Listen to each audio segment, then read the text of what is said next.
YouTube.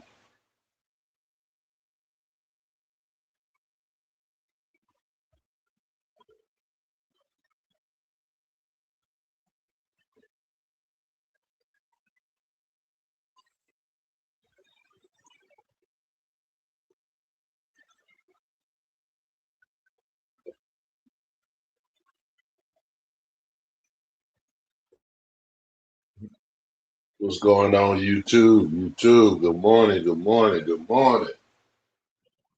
Salute, salute, salute. Thursday morning. Salute, salute.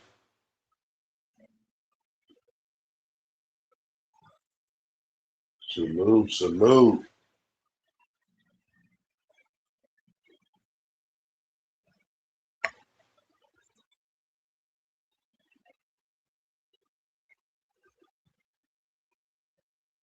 Salute, salute. Got a good live today. Good live.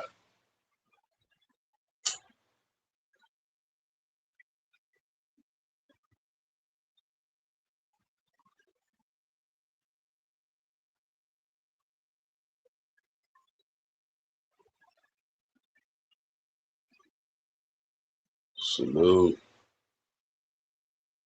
Let's start it off. YouTube. I do not own the rights to this music. This music is for educational purposes only. Let's go. We all agree tonight, all of the speakers have agreed that America has a very serious problem. Not only does America have a very serious problem, but our people have a very serious problem.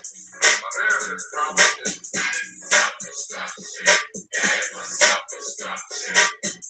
Self-destruction. Self-destruction. Self-destruction. Self-destruction. Self-destruction. Self-destruction, it really ain't the rap audience is bugging. It's one of two suckers, ignorant brothers, trying to rob and steal from one another. You get caught in the middle. So to crush that stereotype is what we did. We got ourselves together so that you can unite and fight for what's right. Not negative core, the way we live is positive. Please don't kill our relatives. Not pop up, but it's stop who's the blame. Headlines, front page, the rap is the name. MC's the right here, place the outline. The black on black problems, waste a lot of time. We were black for the night that fight. Cry, cause you died. That's what he left his very last breath. Was I set, so watch your step. Back in the cities, our brothers and sisters were hanged. How could you get bang? I never ran from a Ku Klux Klan, and I shouldn't have to run from a black man. Cause that's self-destruction. Yeah, self-destruction. Self-destruction. Yeah, self-destruction. Self-destruction. Yeah, self-destruction. Self-destruction. Yeah. Dos, tres, cuatro. Turkey breast, press to the press, ready to party. Money in your pocket, dying to meet your pocket. To get inside, you pay almost $10. Got shake with a razor blade, takes to your collar. Leave the guns in the crack and knives alone.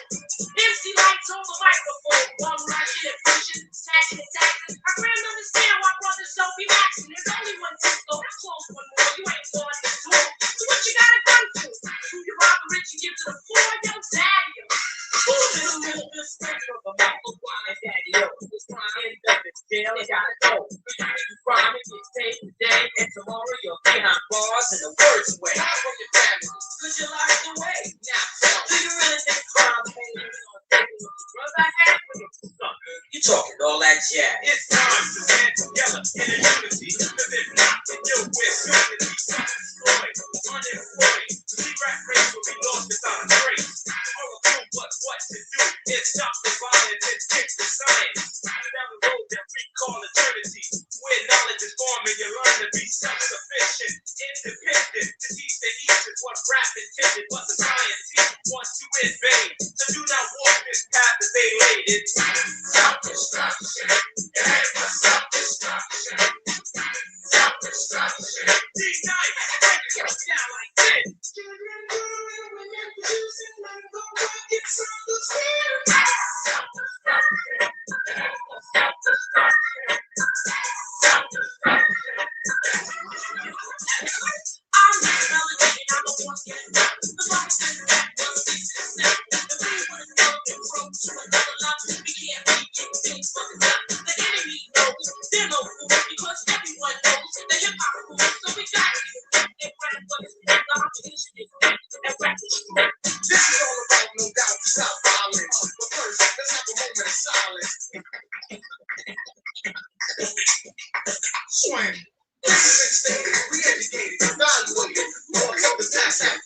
The only thing left is the memories of Bobby Lady. And I'm here. Word up. It doesn't make people big fans. And touring and going against your brother, man. And you don't know that's part of the plan. All you got tickets and full demand. Understand?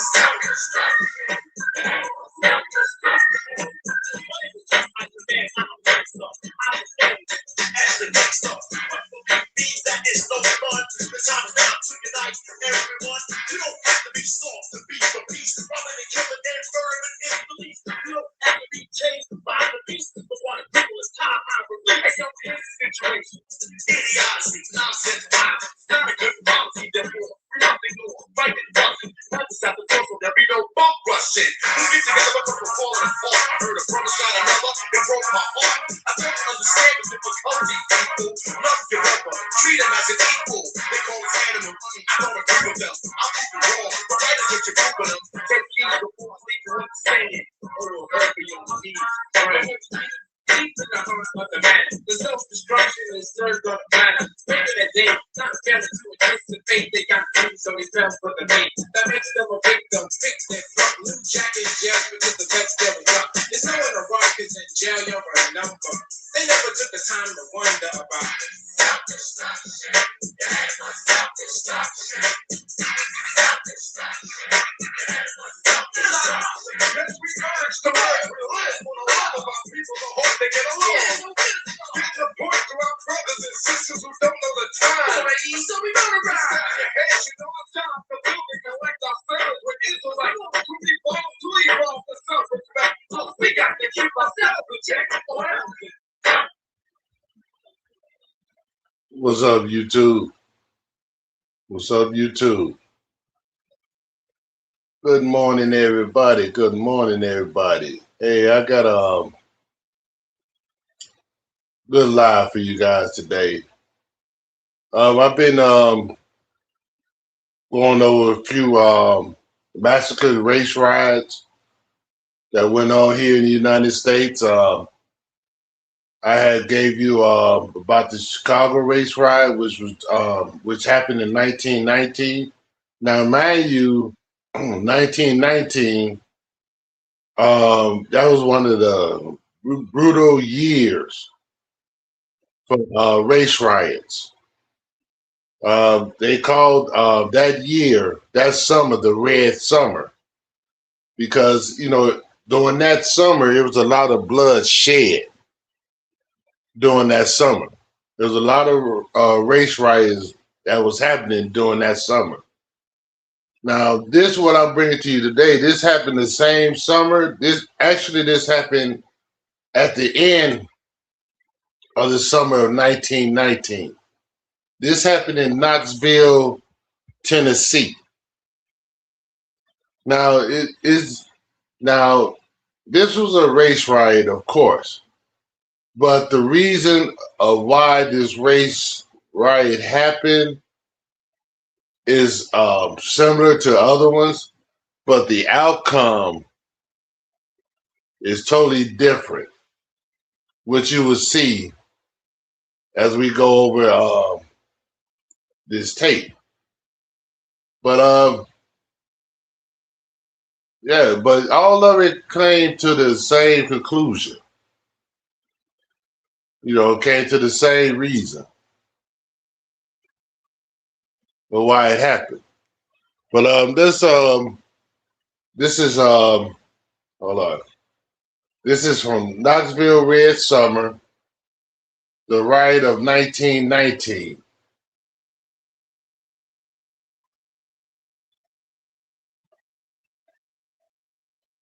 Let's begin.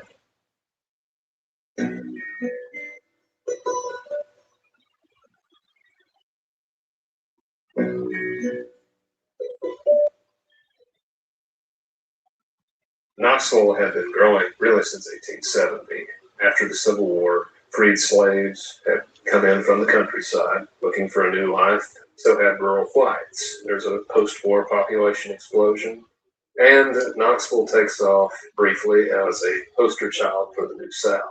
And for some of these whites coming in, it's the first time they've ever worked beside a black person. They're living, some of them almost side by side, and there's a lot of conflict going on.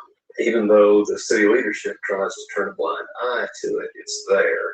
As a matter of fact, there had been a study done by a University of Tennessee graduate student in 1919 in which she predicted that these conditions will lead to some sort of racial violence if something isn't done.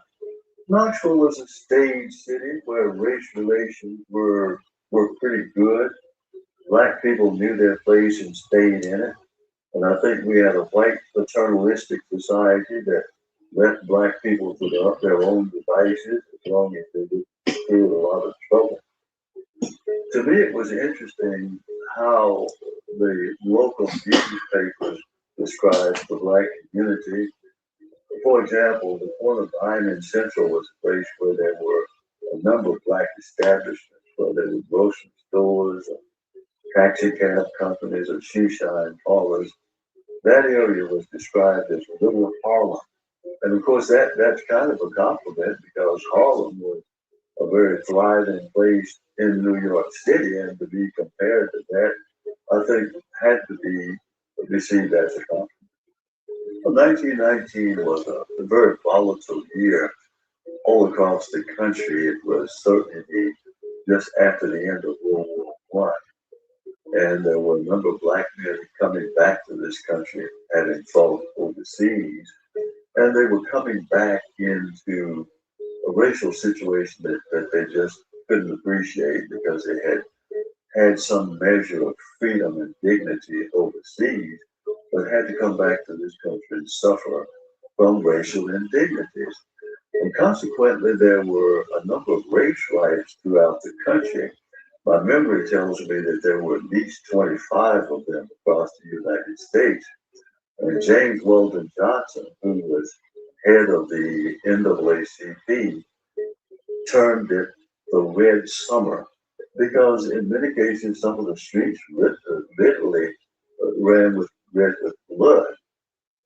In addition to the racial and labor tensions that are going on nationwide, there was a great deal of political tension.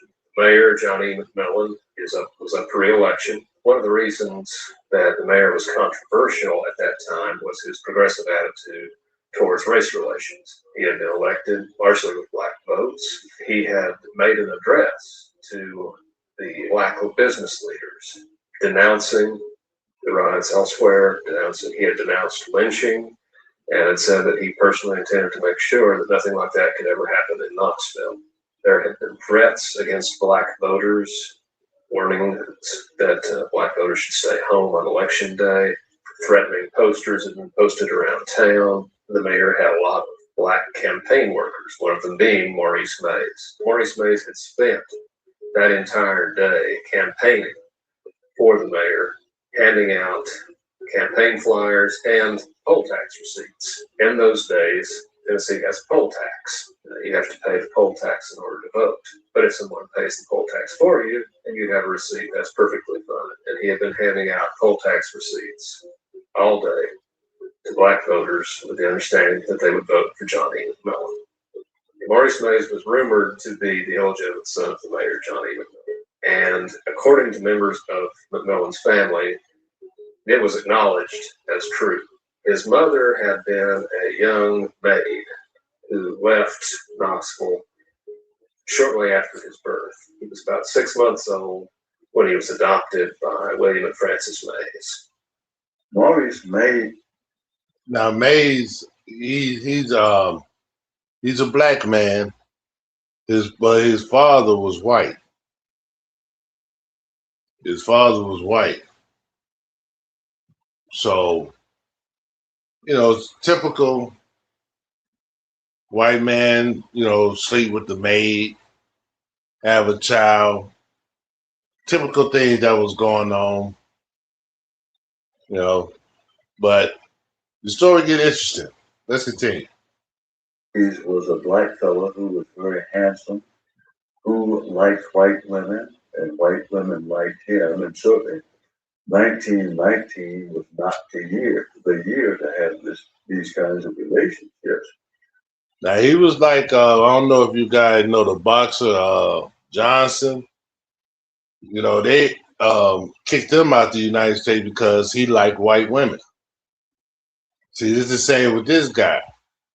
You know, he was, probably one of them light skinned brothers. You know, he's probably one of them pretty boys. You know, the white girls liked him. But you got to think, this is 1919. So just imagine how dangerous it'll be for a black man to date a white woman.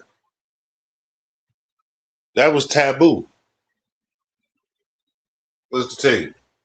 So there was a police officer in Knoxville who knew about Mays's activities and had warned him about dating white women and threatened to put him in the penitentiary if he were ever to catch him and to do other terrible things to him if he caught him.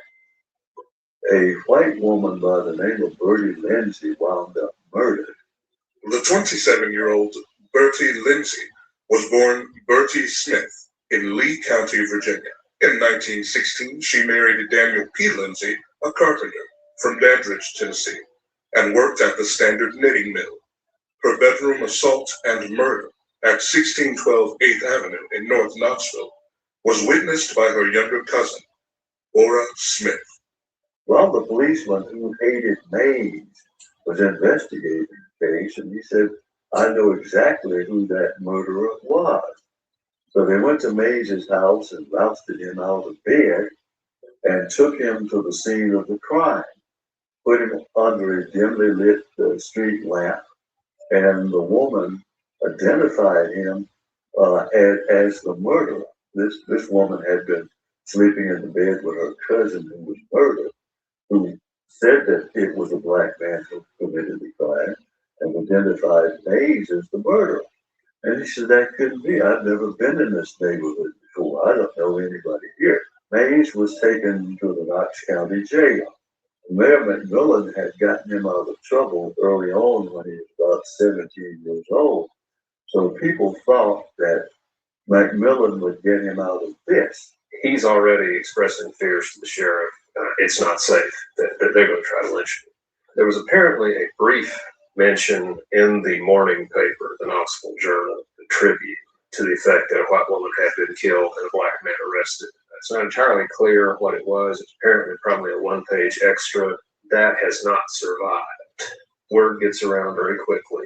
Bertie Lindsay's body is being prepared at Robert's Funeral Home, which is near Market Square. Market Square is the traditional gathering place. There are restaurants, the old market house, saloons.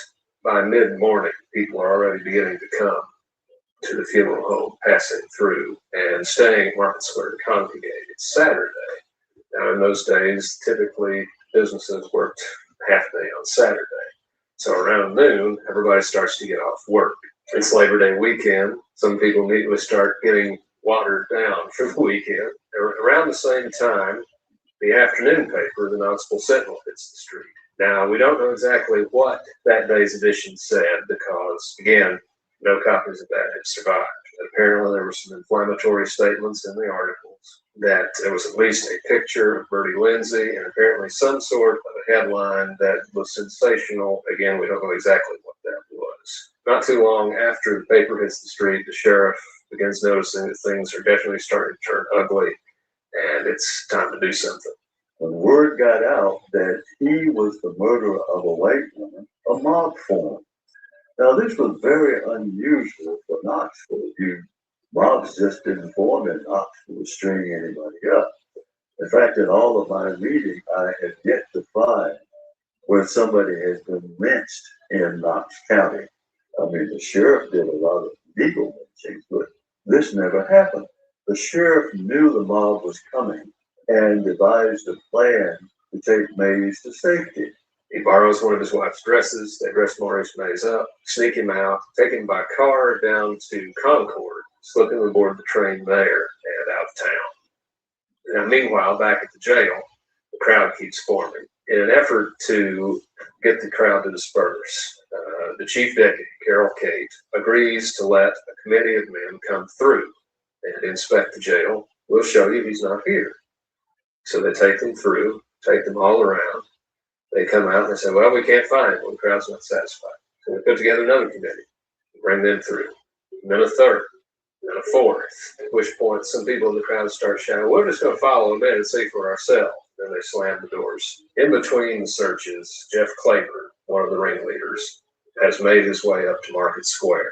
There's a bigger crowd forming up there. Some of these are people who've been at the funeral home. Some of them are people just drinking, getting ready for the weekend. He starts addressing the crowd. Carroll Cate, the chief deputy, later estimated as many as 4,000 or 5,000 people. Someone gives the command, march, boys. A lot of these guys are World War I veterans. Some are Spanish American veterans. There are even accounts that some of the riders arrested were as old as in their 70s. Some of them were Civil War veterans. They marched down Market Street, counting off military style until they just basically surround the jail.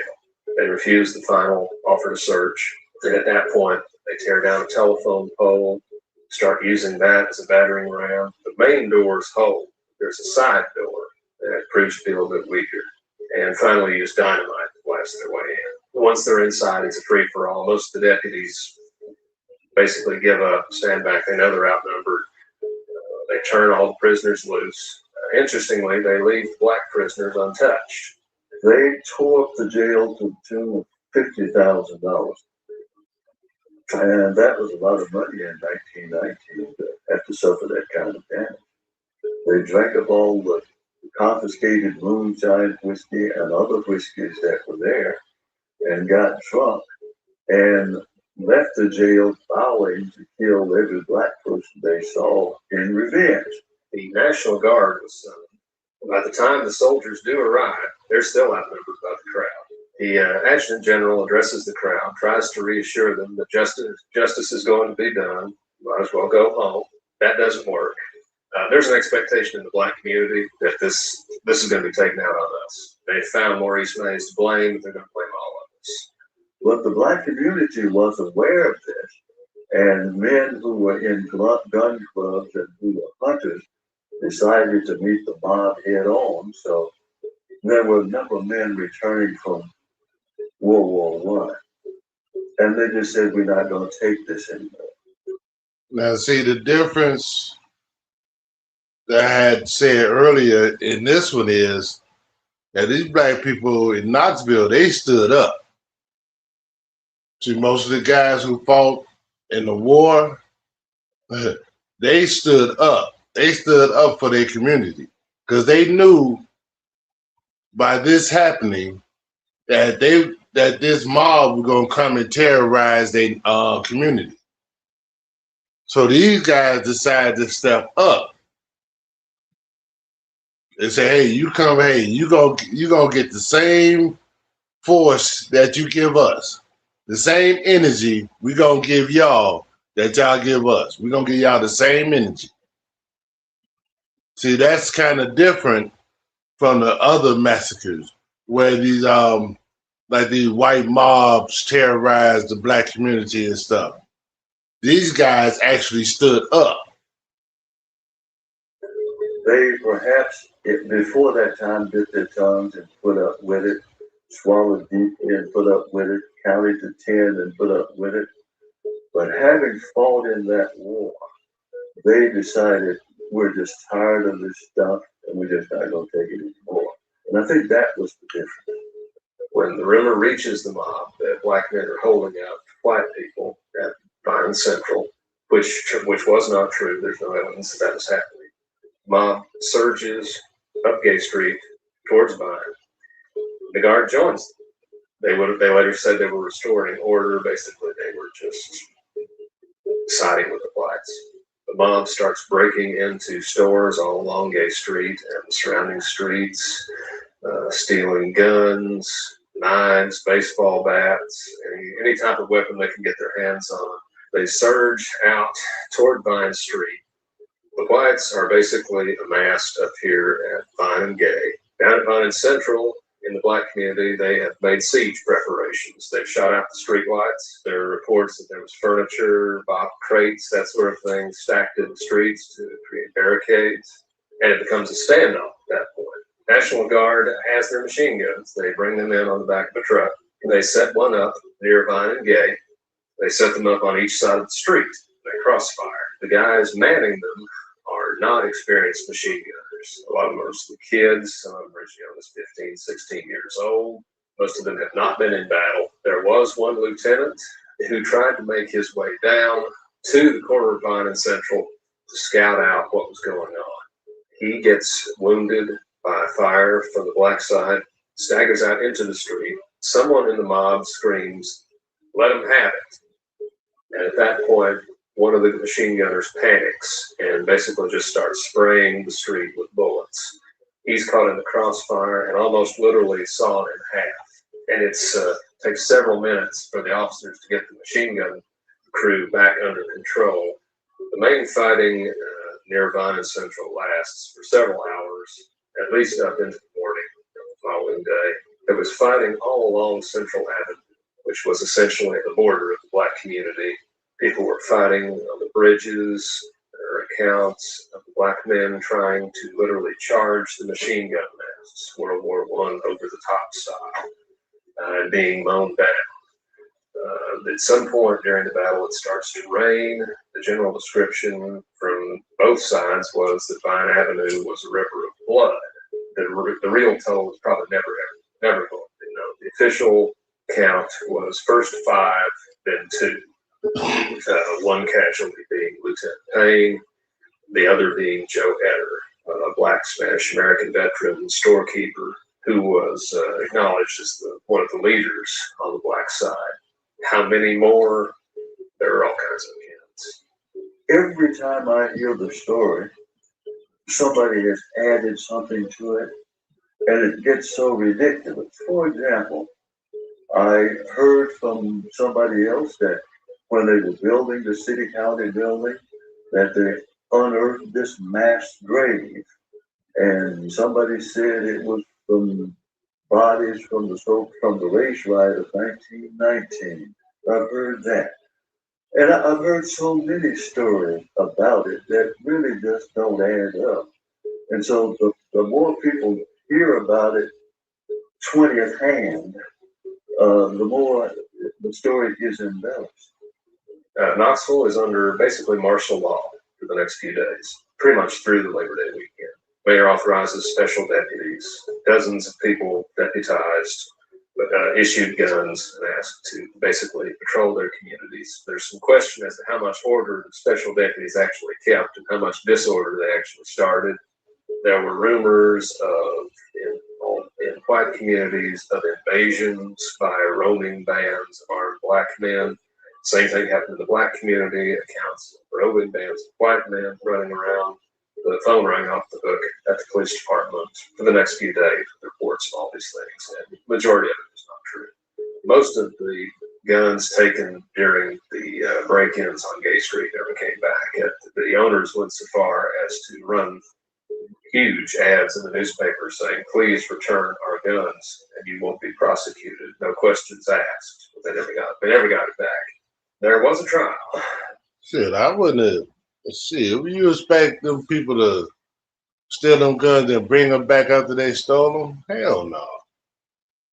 But now remember, all this stuff started from this guy being arrested for unaliving his white woman.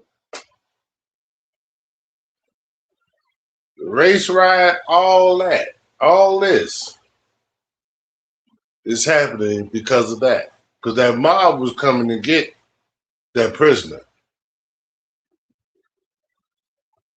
They was coming to get him. But the sheriff was smart. He knew what was about to happen. So they shipped him out of town.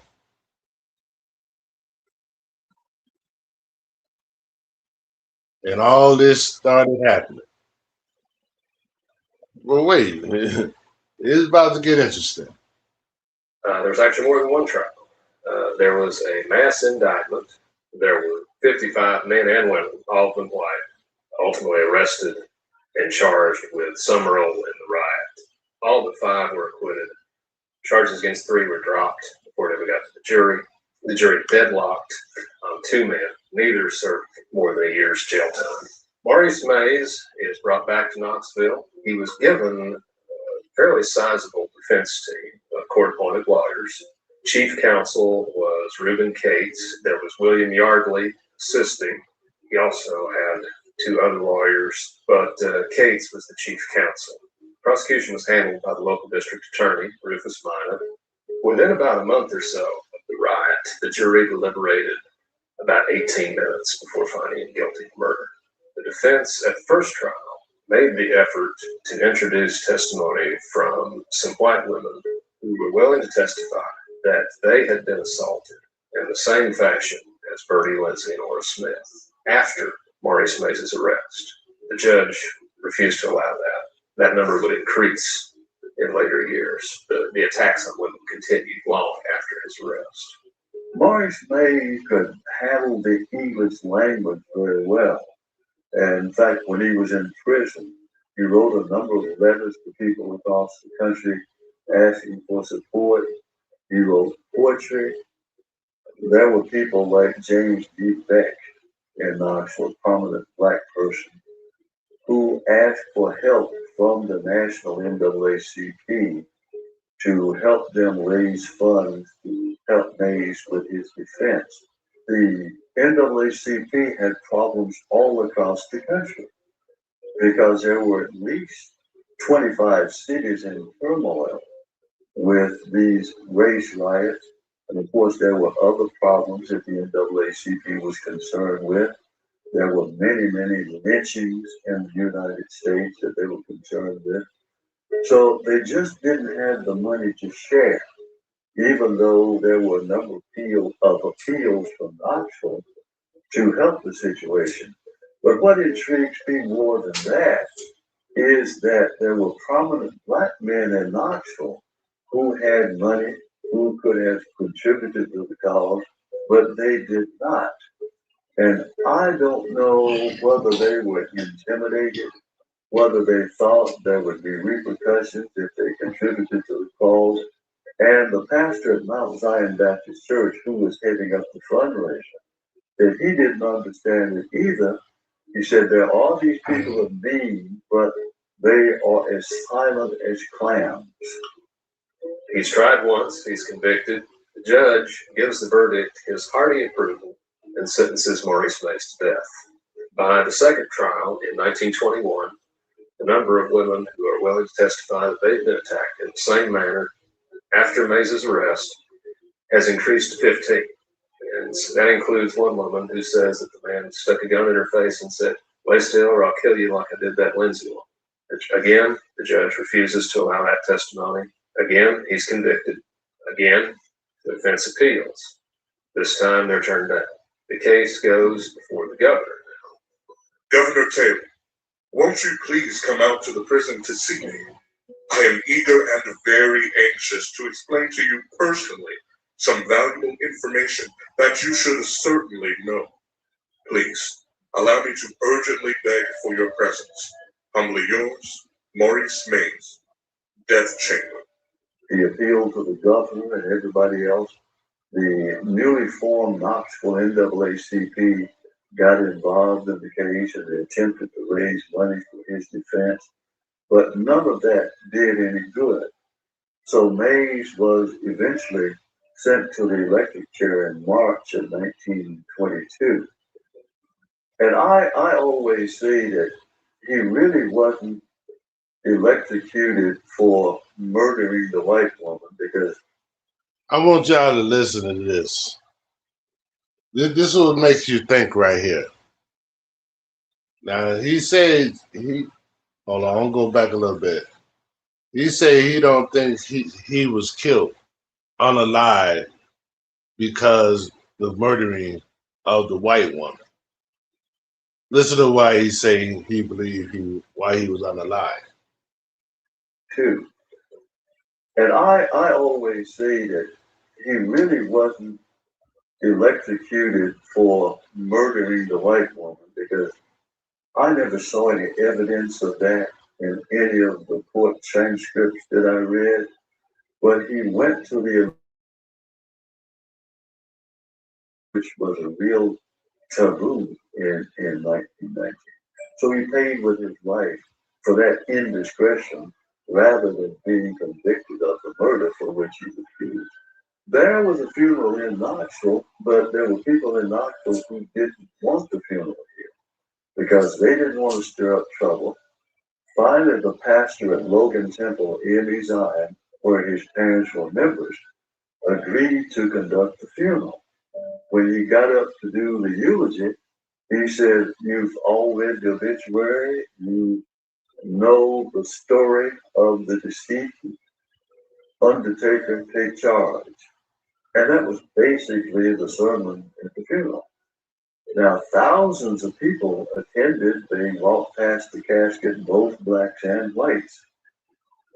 What's happening in the first 2 decades of the 20th century to make it such a fertile moment for racial violence, mob violence of all kinds? The violence of the early 20th century seems to become almost predictable. And I think part of that is the way in which the justification for lynching becomes elevated to the point where it's incorporated into American popular music, to American popular film, like Birth of a Nation, the D.W. Griffith's epic movie, which is really a call to white supremacy. What was being elevated was the idea that African American men were primitive, brutal, violent, and prone to transgress against whites, but especially white women. So that notion of the black rapist got elevated in the early 20th century. And we can only imagine the effect of incorporating that image into a movie that was so unprecedented in its cultural impact. There's no way we can come up with a contemporary analogy. Birth of a Nation provided an incredibly visceral film rendition of the Black threat. And that's 4 years before Knoxville, 4 years before the Red Summer. In From Race Riot to Sit-In, Arthur I. Waskow categorized Knoxville's Red Summer with Omaha, Nebraska's unrest as a particular form of violence. The Jailhouse Riot. The two jailhouse riots of 1919 had a number of peculiar features. Both were connected with local political rivalries and the control of underworld activities. Both originated in anger at a black man accused of rape. Both were stopped before the initial incident could turn into a full-scale riot between the races. And both events were a combination of an insurrection against state authority and a program against the black community. In Omaha, Nebraska, was Hold up, y'all.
Okay, my bad, y'all. I had a phone call. All right, let's continue. successfully kidnapped by the mob, shot, lynched, burned, and left on display at a major intersection. Certainly, and without any uniqueness, Knoxville, Tennessee was well on its way to a similarly shameful exhibition if events were left to run its intended course. I don't think here in Knoxville it really rose to a race riot as it did in some other cities, but there certainly were clashes in the city that would lead one to think that Knoxville had a race riot. It shattered the belief and feeling that Knoxville had great race relations and things like that that happen elsewhere couldn't happen here. We've never had a lynching in Knox County. We just didn't have those atrocities that happen in other places. What I think and what we've been trying to do for a number of years is to have the governor of Tennessee to clear Mays' name because it's obvious to all who read the case and who understand it know that the man was not guilty of that crime. And we've worked with, I think, 3 governors now attempting to get that done. We've been very unsuccessful. So yeah, that's that. But yeah,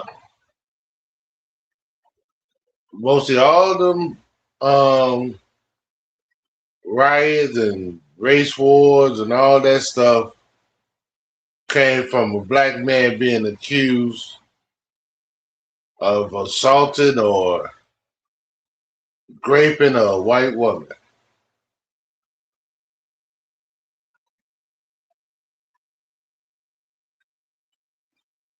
All of them, mostly all of them.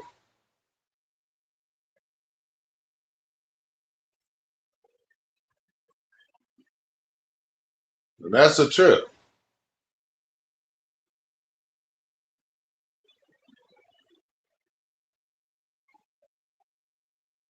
So hatred, man, hatred is a real thing, man. Hatred is a real thing. And the bad thing about it is hatred is amongst, it don't matter what race you are. You got evil people in every race. I say it all the time.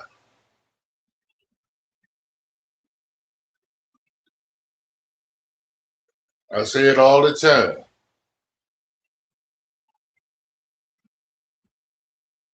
Because as I show you through history, us as black people, we was always attacked.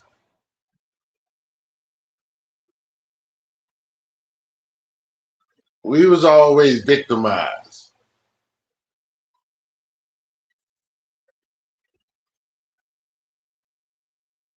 But it just seemed like as times went by, this is just my opinion,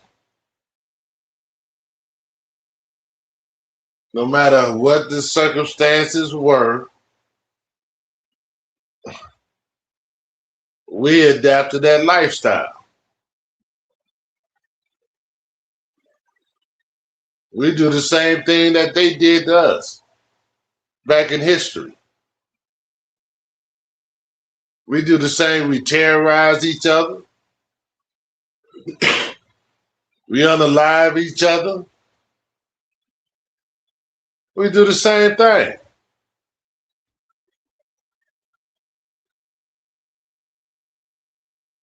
You know, we see somebody prosper,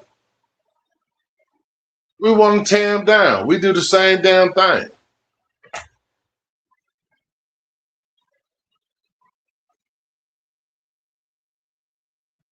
Somebody making a little bit more money than you,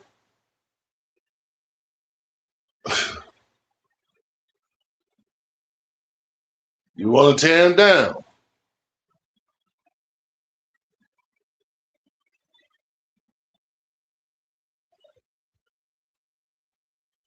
We do the same thing. So that's why I say it's about good versus evil.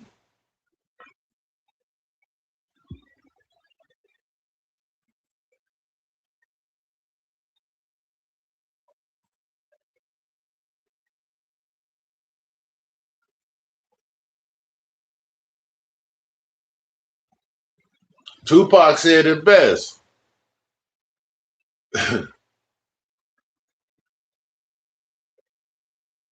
You know, it's my own kind I should fear. It's not the white man. It's my own people.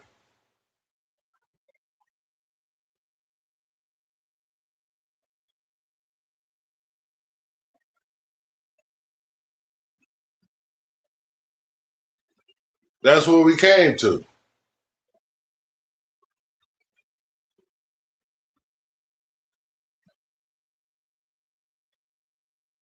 That's why I say, man, it's good versus evil, man. Because it's a fake dream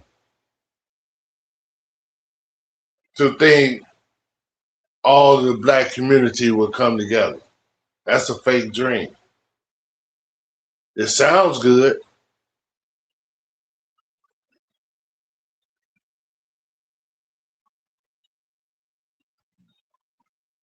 It sounds good, but that's a fake dream, in my opinion.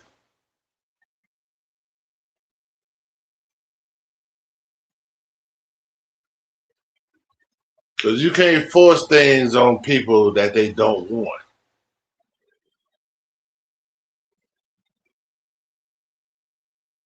Some people like being the way they are.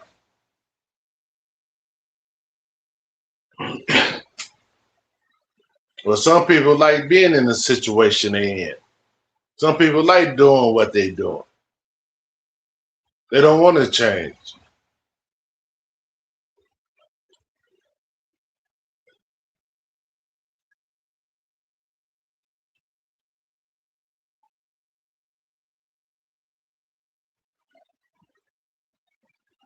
With everything I'm showing, these massacres and stuff, and why they happen,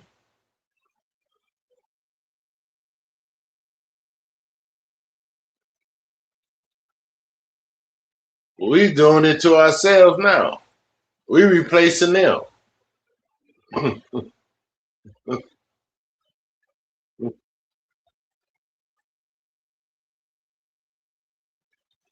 We replacing the bigot, the oppressor. We replacing them. We doing their job.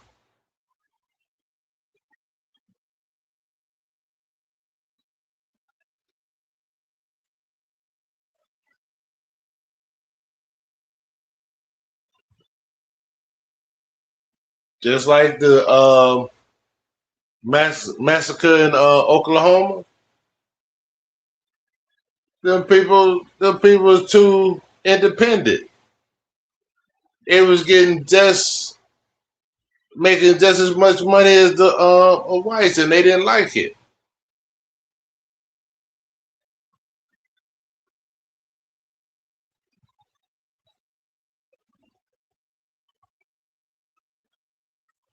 Today, we doing that to ourselves, our own people.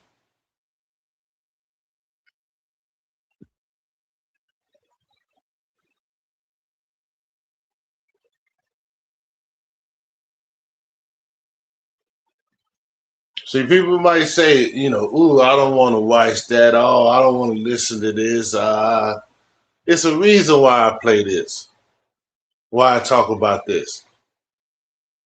Because the very stuff you don't want to hear is the stuff that we doing to our own people.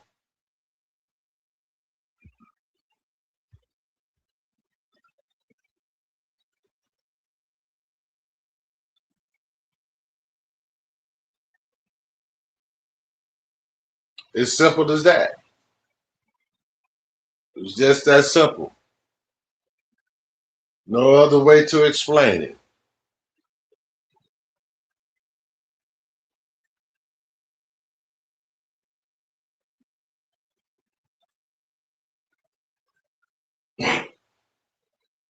Like I was on Grandma's calling, and they messing around,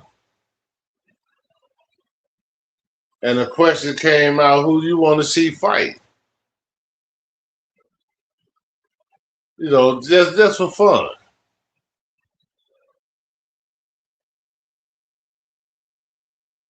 I don't want to see nobody fight. What the fuck we gonna fight for? For what?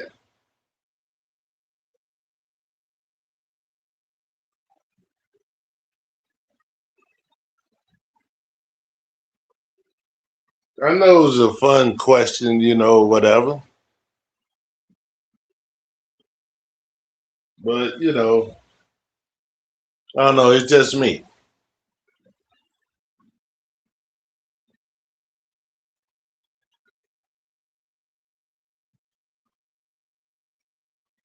But yeah, man. But anyway, it's just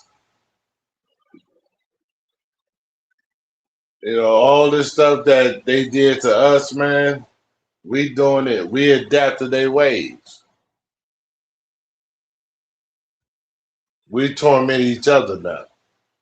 We terrorize our own neighborhoods.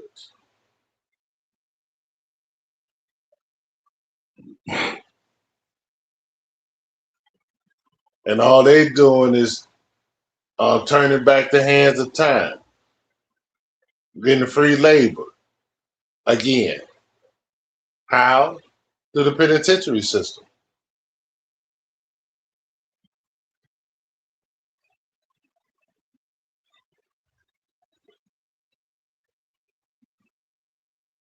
That's how they doing it. The more people, the more free labor they can get in that penitentiary, the more money they make. So they want people to act the fool. So they can lock them up. Free labor.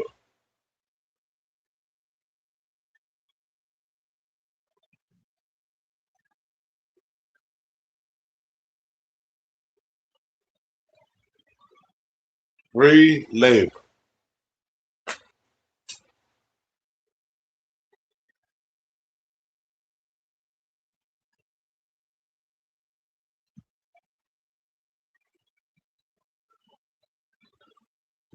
People can not take it serious if they want to.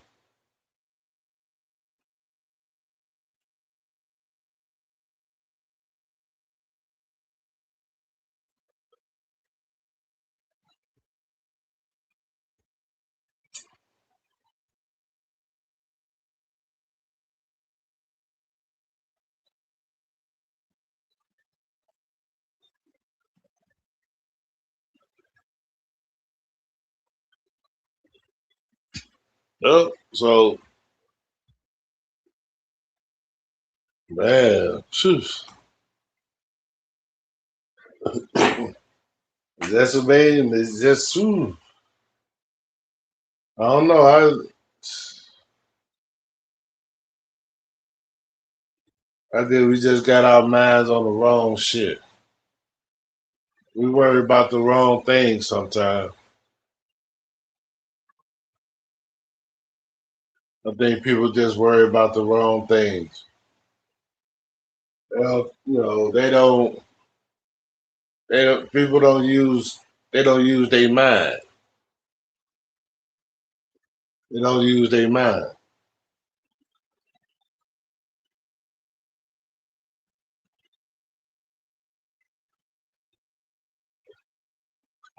See, if you have any type of interest in history, see, learning history is just it ain't something where you learn like you go to school. You learn and you study and no. You learn history. You learn how to move in this world.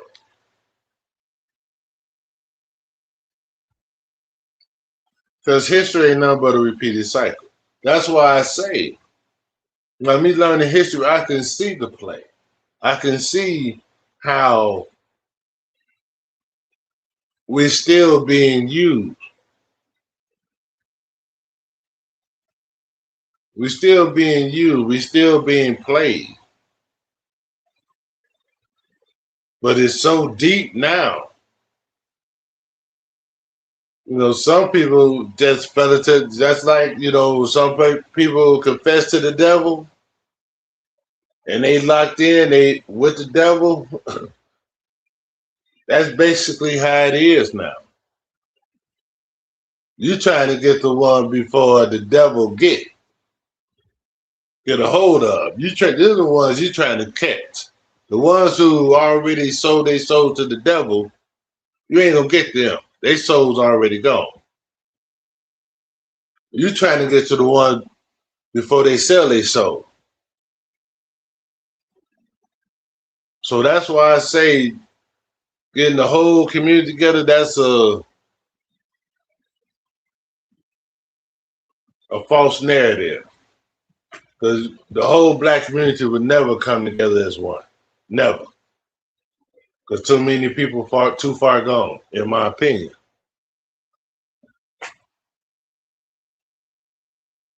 That's why I say it's all about good versus evil.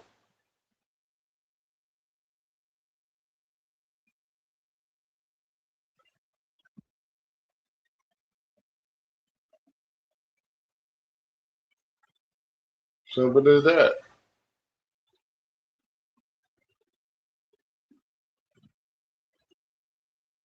Because you look, I'm going to say it again.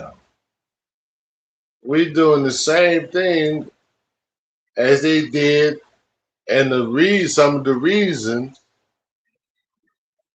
they did to do the riots back in 1919, years within them. Other race riots back in the day. Almost the same reason.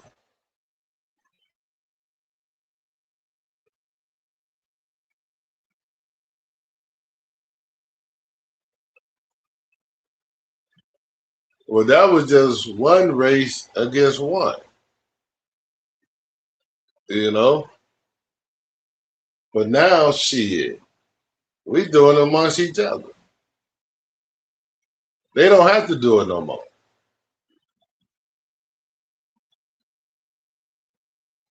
And they still making money off of us. They still getting rich.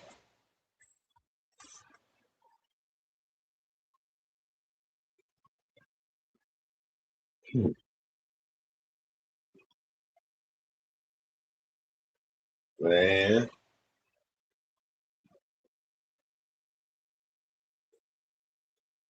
they playing chess and our people playing checkers.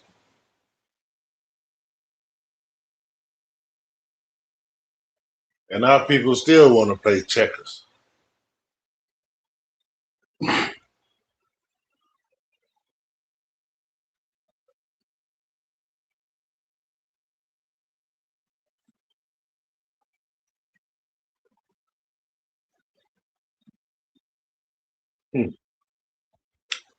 Man, people better wake up, man.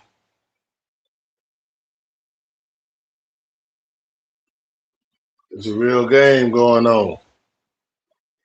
Real game.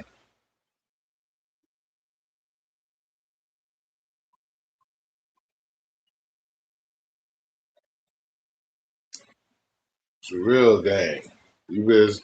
Y'all better stop worrying about, you know,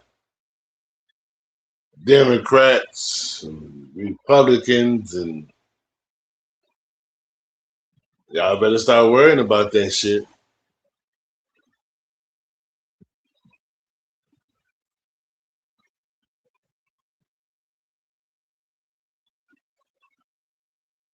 We worrying about the wrong thing. Because they're going to do what they do. Politicians are going to do what they do. It ain't nothing you're going to do to stop them. You can do your little thing, you can vote, whatever, but depending on them to do this and do that, you just want to get a politician in there who at least let you be able to go out there and get it, have the resources out there. That's all you need. You don't want a politician to give you nothing. But when you wait on a politician to give you something or do something for you, you're gonna be disappointed at every time.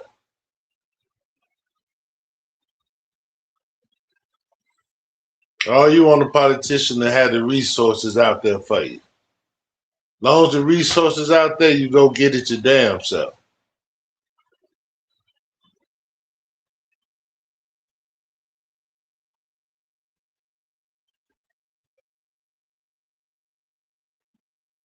But I keep telling you, they want you to depend on them. Then when they cut shit, they take shit away or whatever, then you want to cry. Only thing I say, don't take away my motherfucking Social Security. That's my money I made.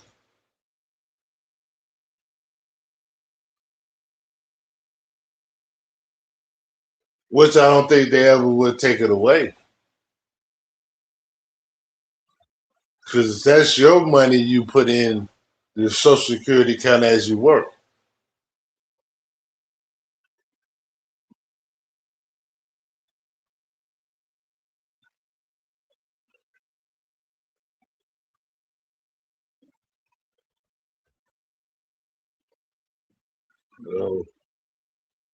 So you just got, hey man, it's the world's a trip. It's a trip. It's a trip.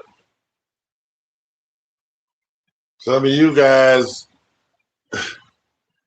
when y'all was born, Clinton probably was president.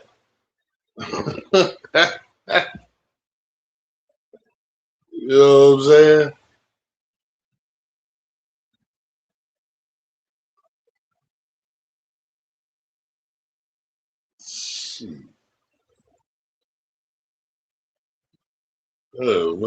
When the Civil Rights Bill was drafted, I was 1 year old.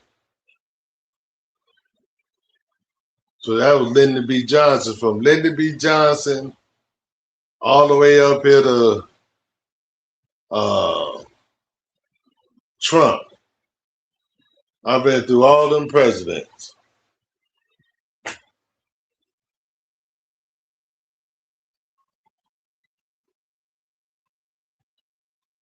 And neither one of them presidents stopped me from doing what I did. If something stopped me, it was me.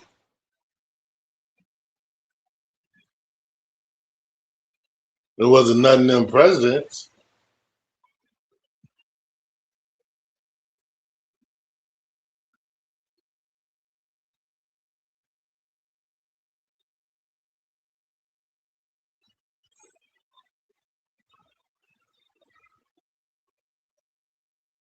So Trump became president, we thought the world was coming to an end.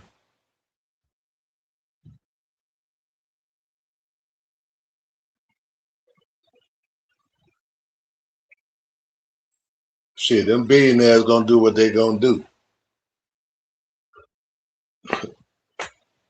They gonna raise prices. So you gotta think. People want minimum wage to be $15.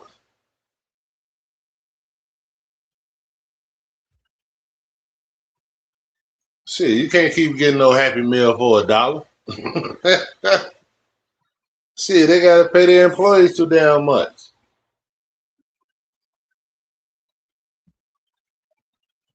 Shit, they gotta raise them food prices.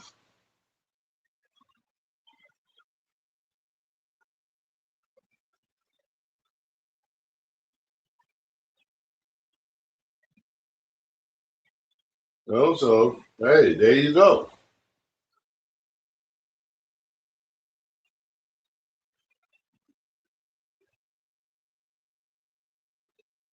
No. But see, old school, that's the money that you put in. See, if you ever get a check stub and you look the withholdings, you have Social Security tax. That goes in your Social Security.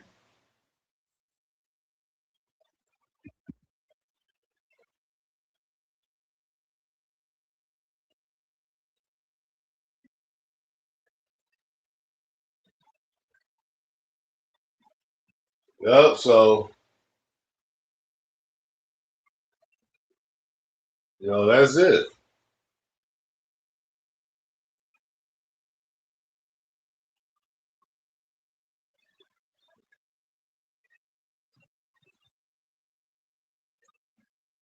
So what? Okay, I'm Social Security drawing. Okay, and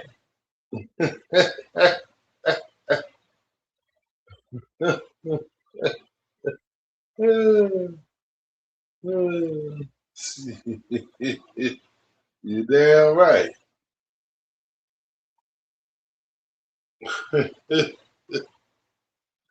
I, I don't know what makes you think you're the only one sitting comfortable, dude. See, I just don't value myself in material shit. Material shit depreciates, and I can't take it with me.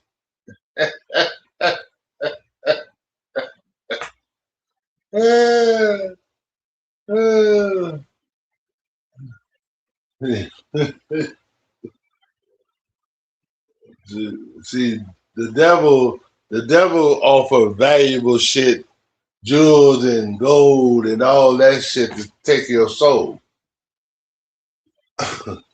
See, I don't value material shit.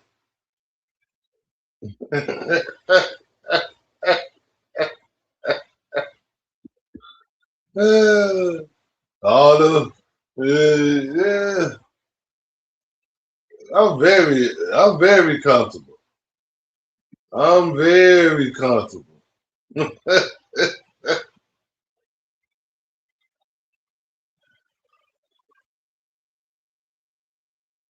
Yeah. Yep. I'm very comfortable.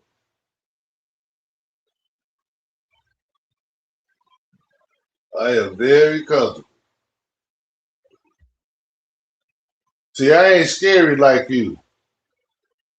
See, I know how to maneuver. I know how to move in Chicago. I know how to move. I ain't scary like you.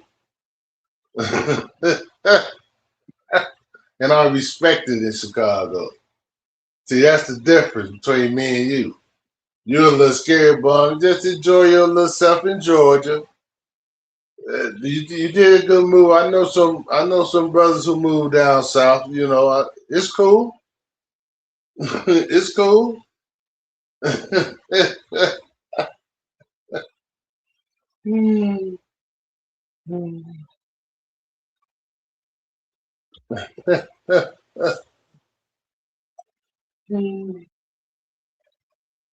Yeah.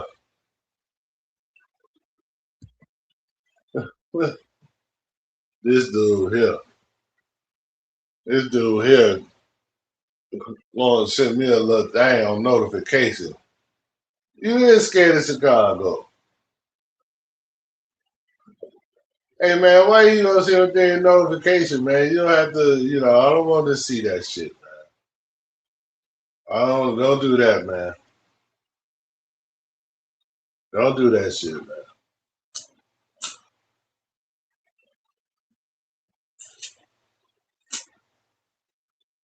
Cause you saying shit that, well, hey, that's your opinion. You did that for you. So don't knock nobody else who stayed in Chicago. Shit. Don't knock nobody else who stayed in Chicago. You did what was good for you. That's good. I applaud you. Shit.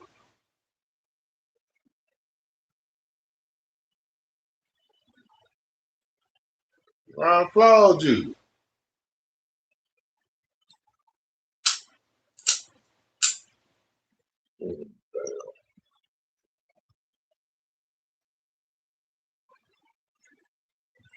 I applaud you on that.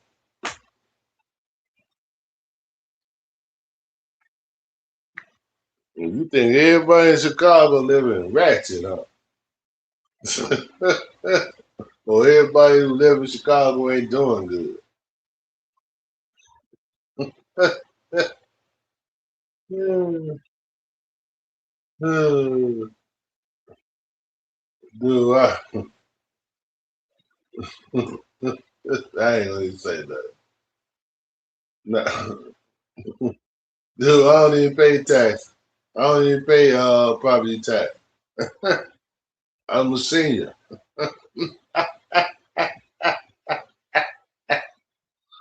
Hey. And plus I retired at 56. That's why I say, boy, you don't know me. Don't stop thinking everybody who live in Chicago is is not comfortable, dude. You left Chicago because it was best for you.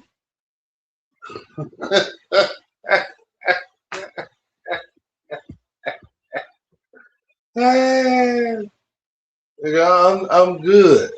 I ain't rich, but I'm good. I'm comfortable, dude.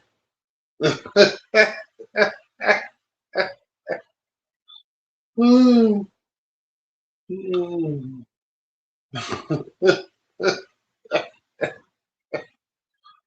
Big dummy.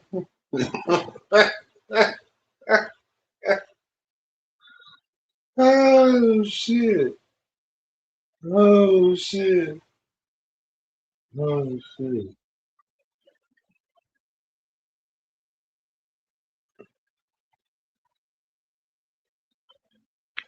Yeah, okay. Okay, you think that how you know you don't even live in Chicago? You don't even live in Chicago.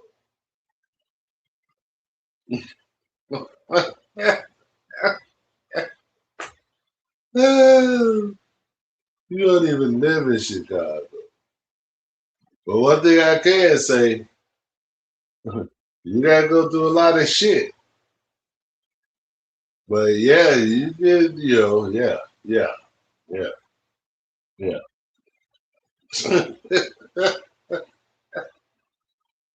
Oh shit. Mm.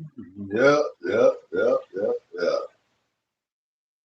See, I had a little, as they say, a little connection.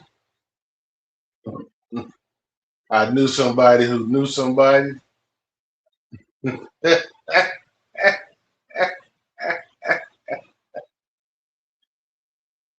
That's on them. That's on them. If they seniors, see they must on they hey it yeah yeah it's yeah you can get it.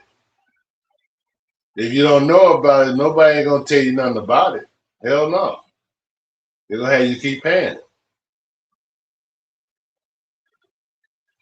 But it's programs out there for seniors where they have to pay property tax or cut. They'll have to pay as much. One of the two. See, I don't have to pay as much, but when I turn 65, I don't have to pay none. What's up, Muso?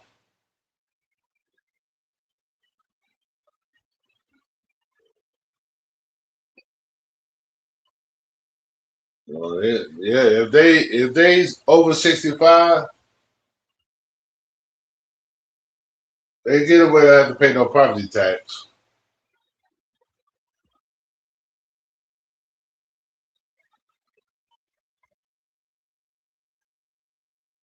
Well, that's good. That's good for you.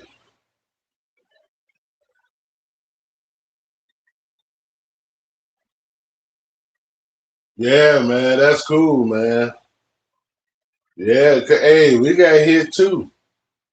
Shit, we had trees down. We had all that shit, man. Yeah, that shit was crazy. That shit was crazy. Mhm. That shit was crazy.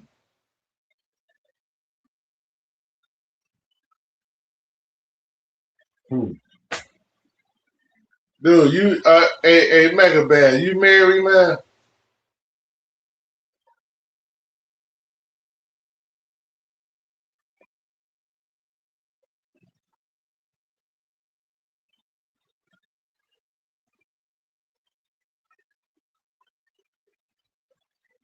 Yeah, hey, they talk about shit.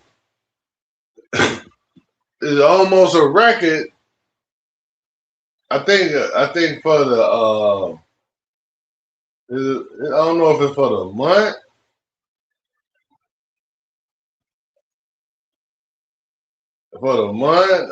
or something.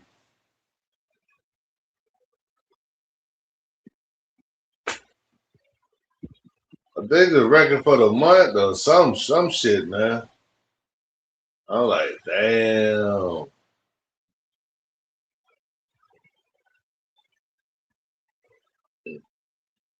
I'm like, damn. When that shit reached Chicago, you know that was some shit.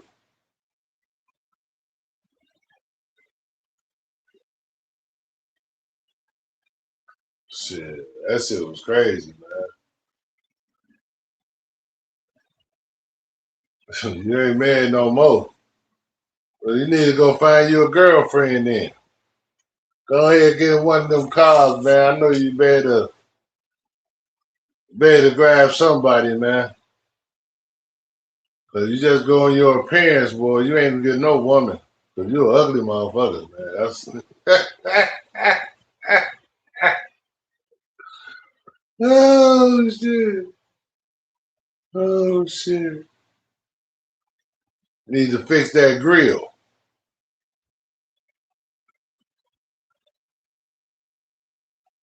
I know. I know. Yeah, the Central Illinois, yeah, they got hit the hardest.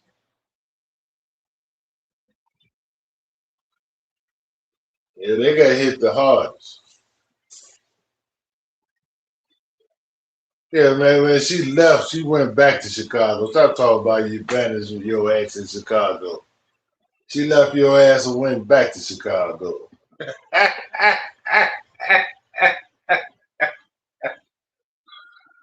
Uh, uh, hey, Mr. Runner Fade, this is my new fan right here, Mr. Mega Band.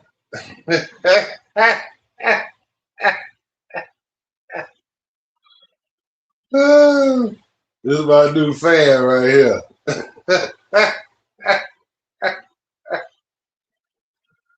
Oh shit. Oh shit. Hey man, tell the truth. She left you and went back to Chicago. You ain't take her back to Chicago. Stop lying. Stop lying.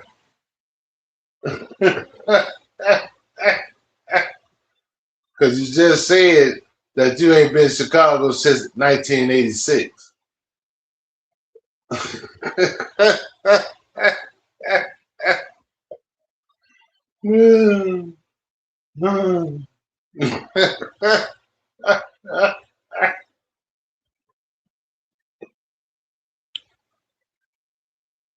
Oh, shit.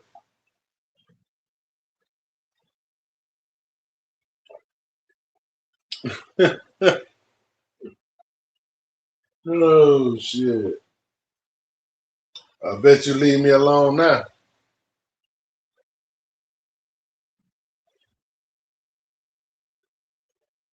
What's up, KTC? No, I was talking about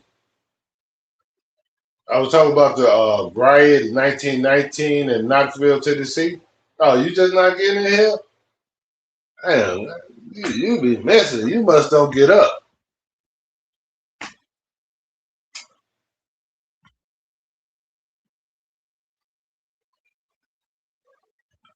Yeah, I had ran the tape, but yeah, but I was playing, and I was saying, KTC, the reason why I'm playing. Oh, okay. The reason why I'm playing most of these race rides and all this shit. I had reason why I'm playing on this is parallel to what's happening today. How, back then the racist whites used to terrorize the black community because of jealousy and all this stuff and hatred. But we come back today, like them prejudiced white folks don't have to do it because we doing it, because every time we have, we have a lot of jealousy and hate within us amongst our own people. And that's how them racist whites did back in the old days.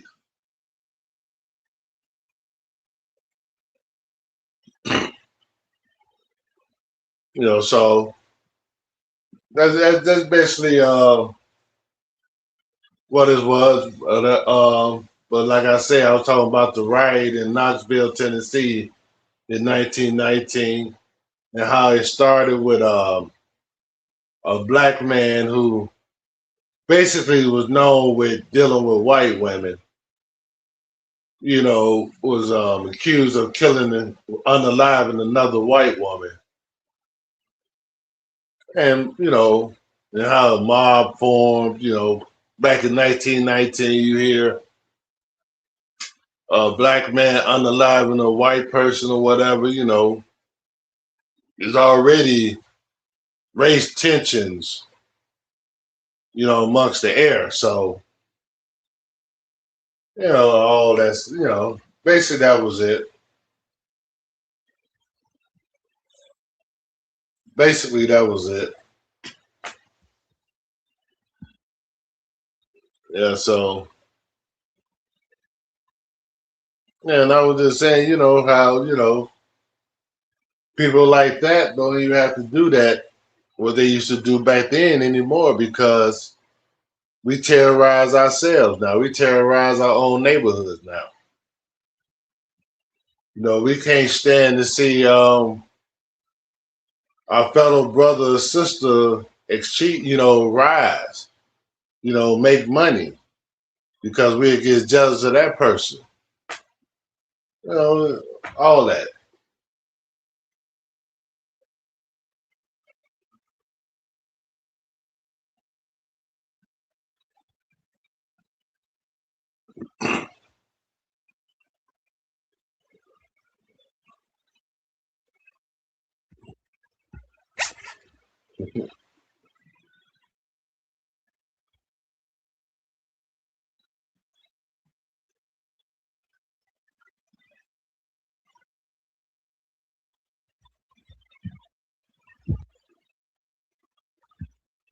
Yeah.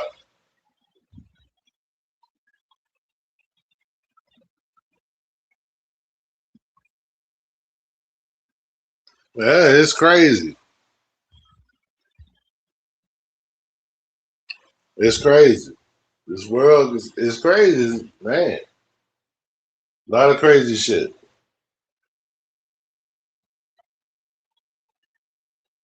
That's what I say. It's about good versus evil.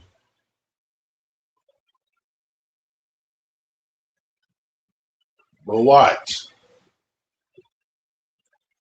I'm surprised that ain't all televised, all on the news. I'm very surprised.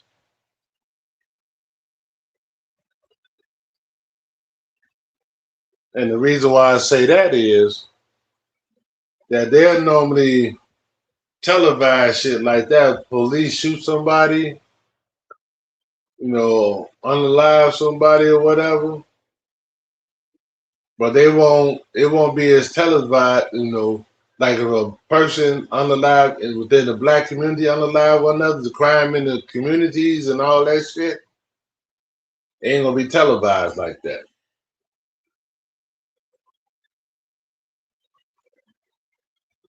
If it do be televised, it be televised in a negative way. Then plus you have some of these civil rights leaders, you know, they pick and choose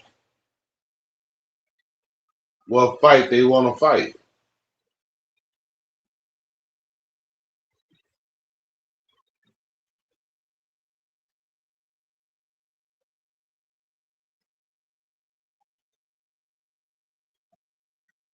Man, what is this name you calling people, man? What is it what came to? What the fuck is that, man?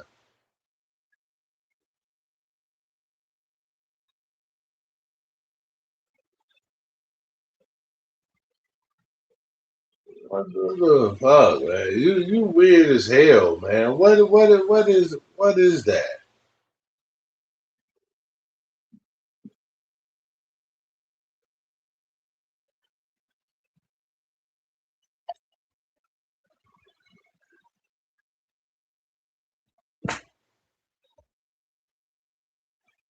I see why your woman left you.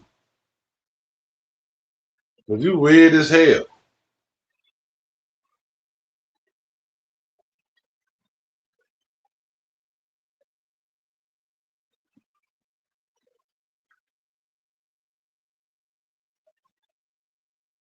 Oh, okay. Just like I say, boy. I feel you. I feel you. Okay, I feel you. I don't like saying that word either. It slips out every now and then, but I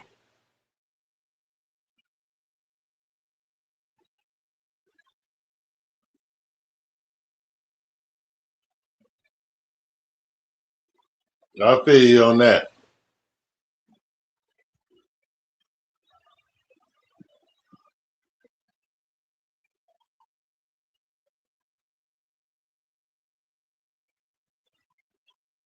But yeah, it's just man, it's just ooh, crime is everywhere. That's why you talking about Chicago.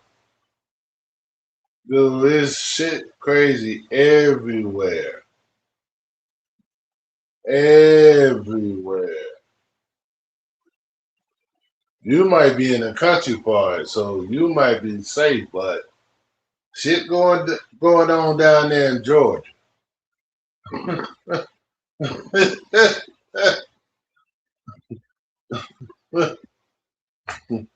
Believe it. So shit is crazy everywhere. Just thank God you somewhere where it's not you don't have to worry about it. That's what you do.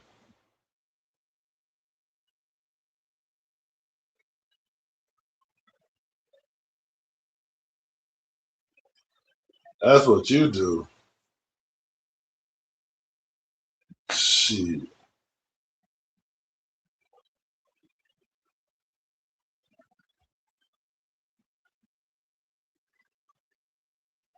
You better be careful of showing the shit you got too on the internet.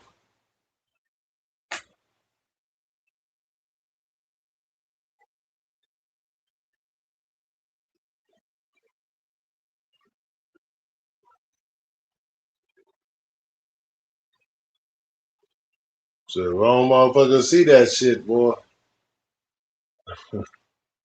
They find out where you live, they'll come get you.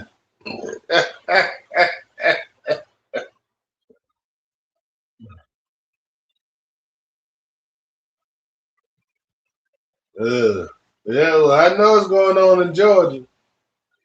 That's why I say you thank God you better thank God you in the country.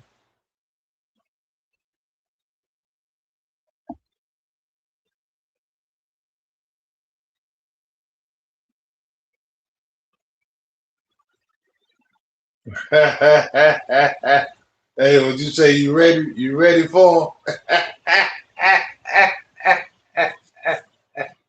Come on, Cletus. Come on.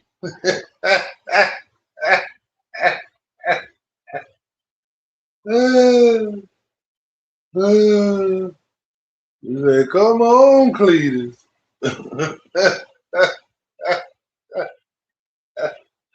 I ain't mad at you, man. I ain't mad at you. Oh man.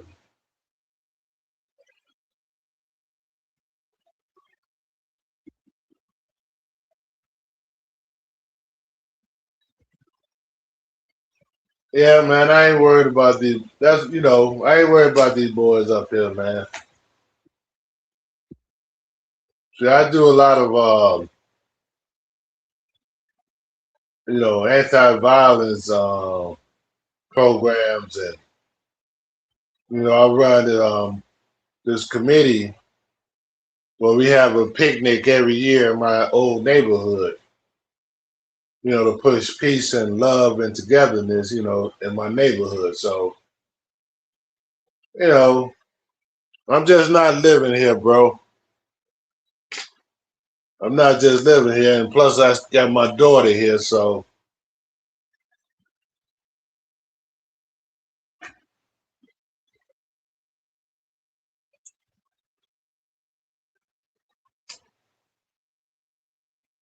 that's why I say I got my respect, bro. Shit, I ain't worried about nothing.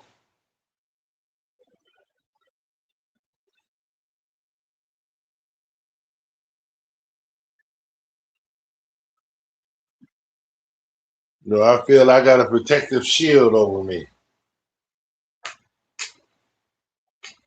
long as I do my part, my shield gonna do its part. So all that negative shit, I don't even worry about. So I don't put myself in that situation.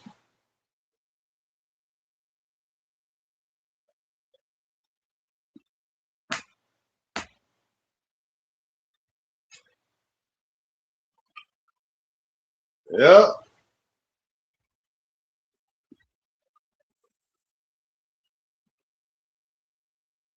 simple as that.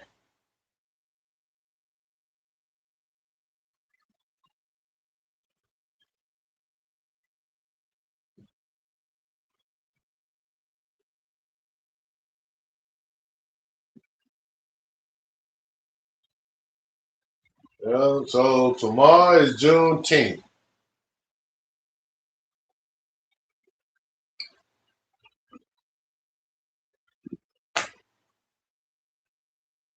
Now, you have some people who don't believe in Juneteenth.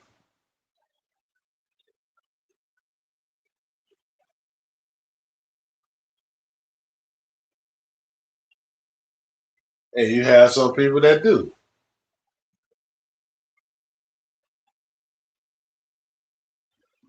Oh, that's all good.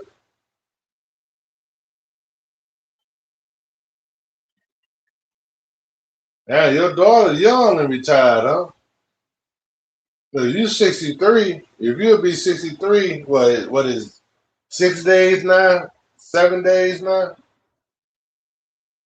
Shit, how old is your damn daughter?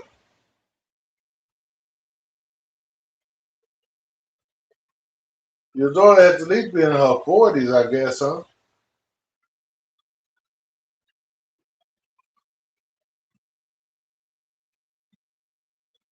Yeah. Shit. That's good. Shit. What type of work she do if you don't mind me asking? I ain't asked you to tell what she work at, but what type of work she do?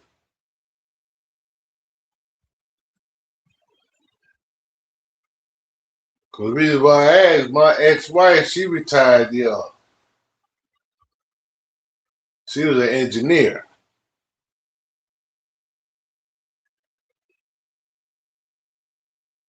Oh, okay, okay, okay, okay, okay. I can see it, man. I can see it. That's cool. Congratulations.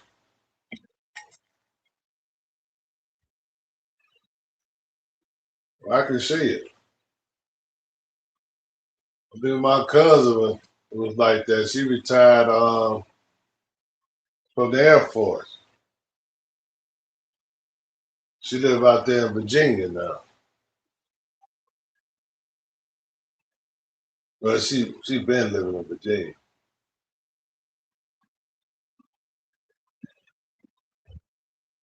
What's up, Trina? What we doing?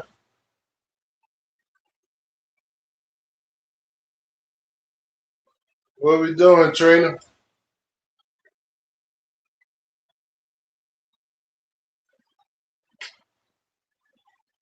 Yeah. Yeah, that's good, man. That's good.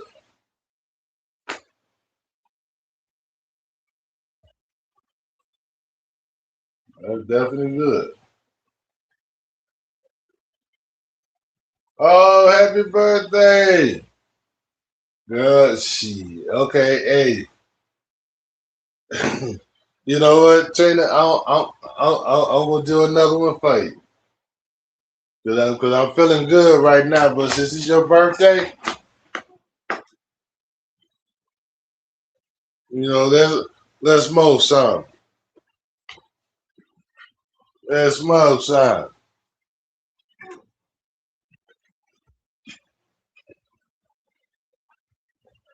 So what you doing for your birthday, Trina?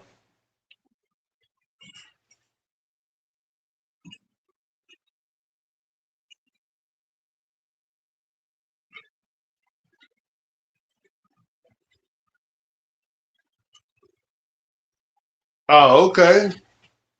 Yeah, you say you're great. God damn.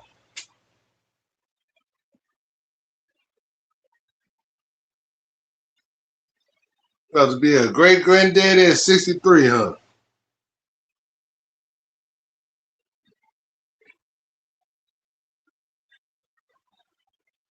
Damn.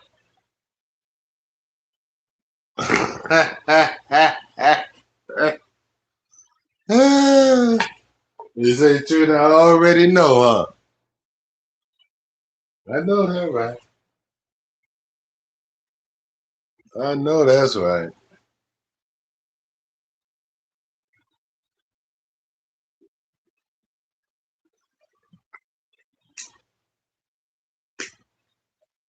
Yeah. Yeah, Trina, I'm just chilling. Hey, Ampere. Hey, Ampere. Salute, salute, salute.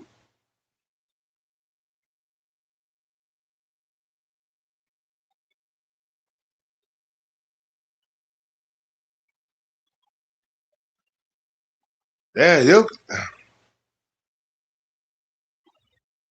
is your daughter your oldest?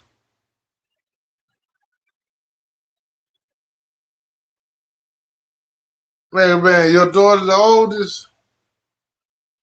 Cause shit. Cause your daughter 44, you 63. So that's 19 years.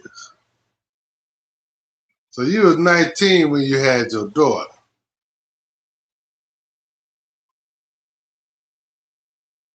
Okay. So your daughter,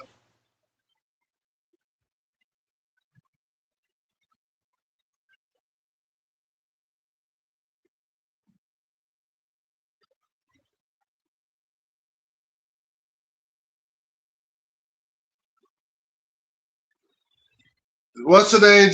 Trainer, somebody just told me about it. I'm gonna check it out. I'm gonna check it out.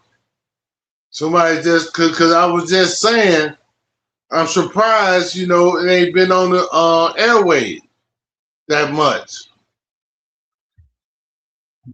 I was just saying that.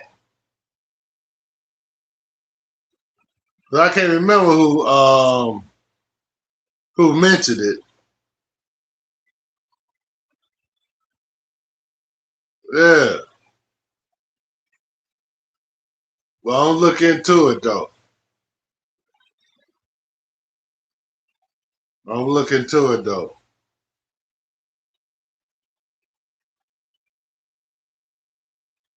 Yeah, that's messed up.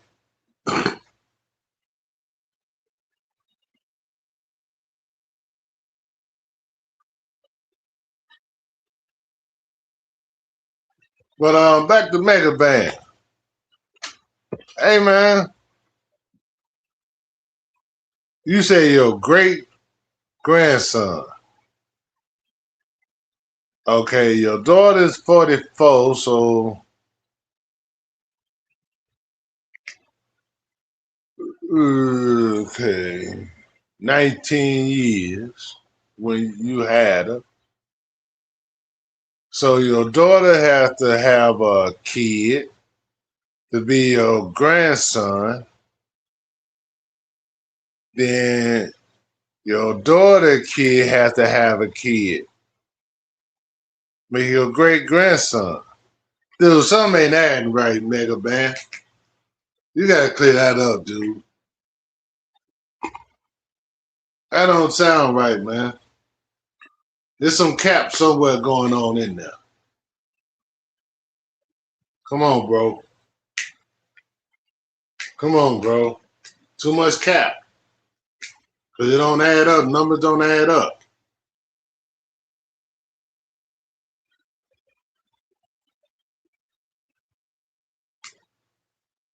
Oh, yeah?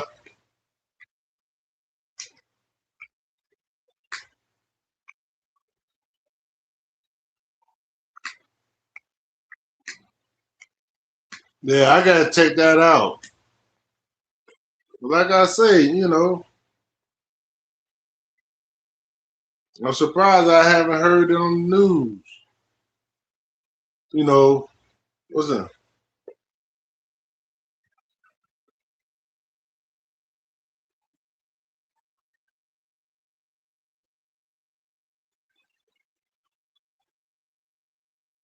Okay. But you say your great grandson. So that means your daughter will have to have a son. Then that son will have to have a son to be your great grandson. The numbers still don't add up, Mega Bun. Man, whatever the fuck you are. It still don't add up, bro. It still don't add up. Now, do you mean your grandson?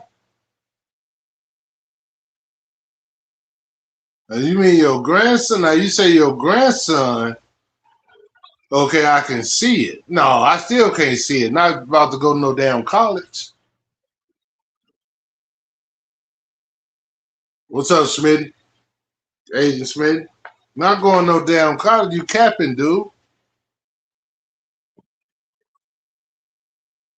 You capping.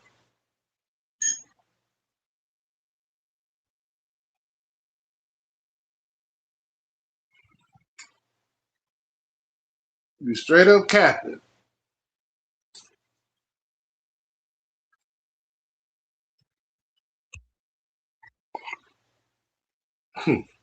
Why do people gotta come on the internet and lie about themselves, man?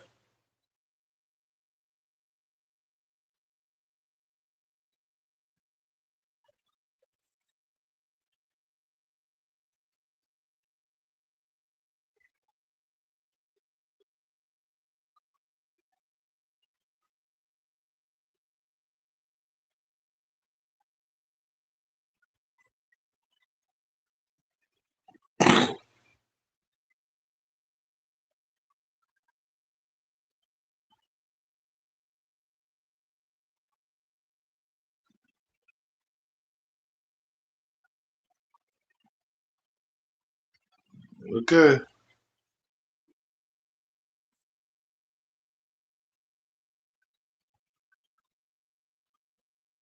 Okay, you say so.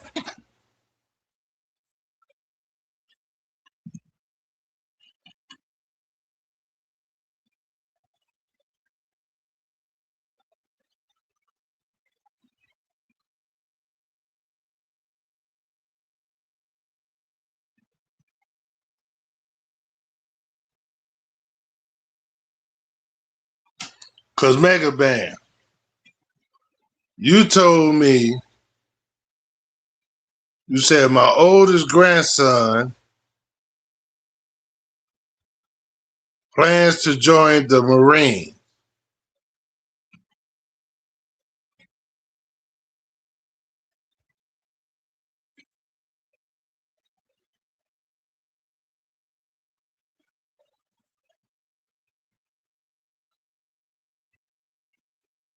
You said my oldest grandson plans to join the Marines.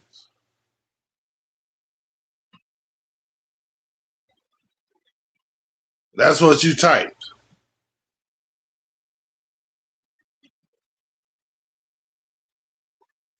You said your granddaughter is in the Navy.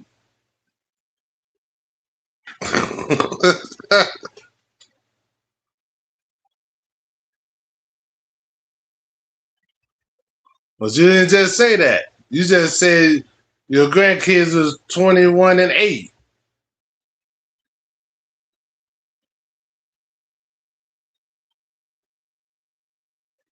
That's what you said, dude. Stop capping, man. That's what I told you. The numbers ain't making sense, dude. Either they having babies at 17, 16 years old.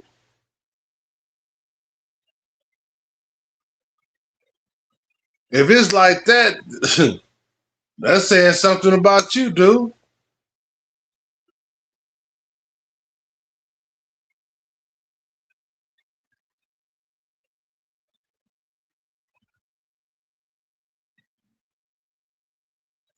Now you got 6 grandkids. Are they blood or is it by marriage?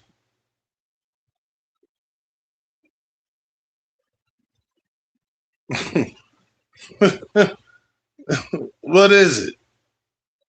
Because you keep saying different shit.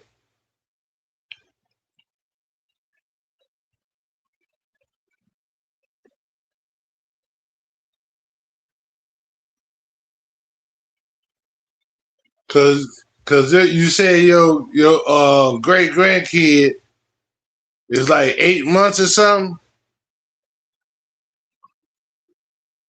You said earlier your great grand daughter turns 2. You keep capping. Just stop. Stop. Stop, dude.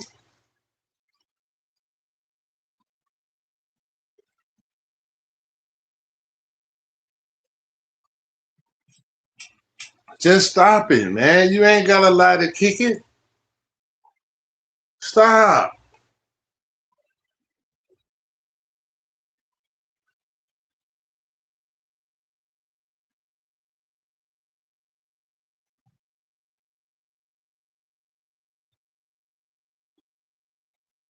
Yes. Okay. Now you said 24 months. Okay.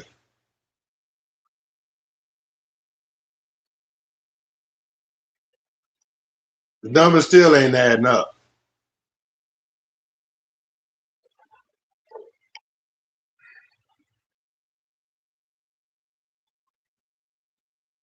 Because your daughter's just 44. So she had a kid. Okay, boom. Then that kid had a kid.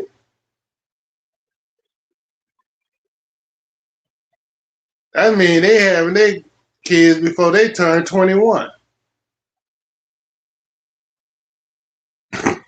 Your kids having kids before they turn 21. Damn. So what that say about your parenting skills?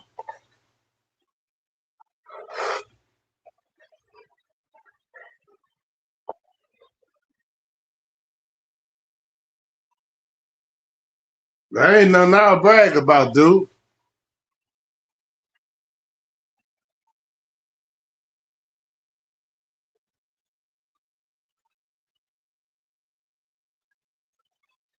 There ain't nothing to brag about.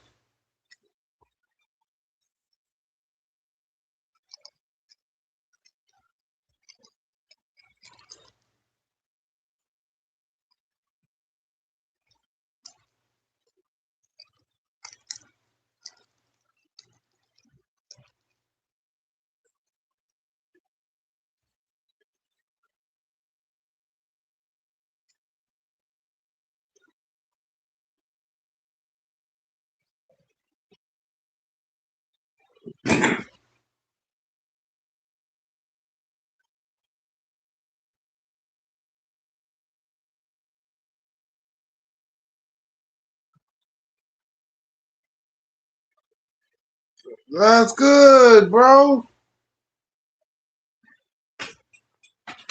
Happy for them.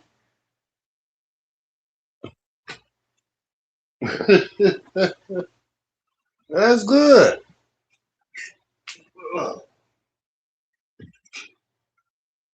I don't knock nobody who's doing well for themselves.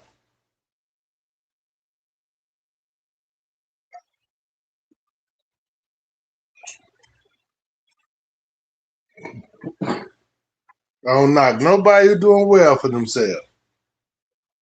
But see, you the type of dude who like to put people down. See, that's what I got against you.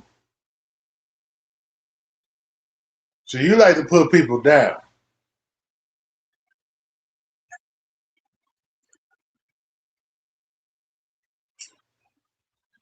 You got a fucked up attitude.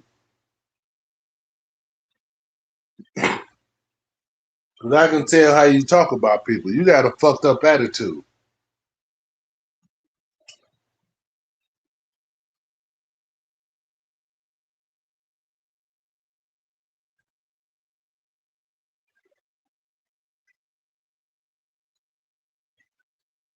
Because I see why your girl left you. Talking about you dropped off in Chicago. She left you and went back to Chicago.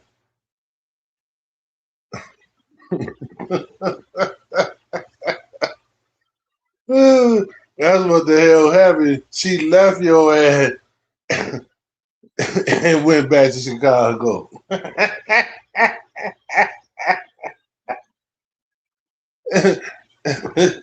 And what if I did?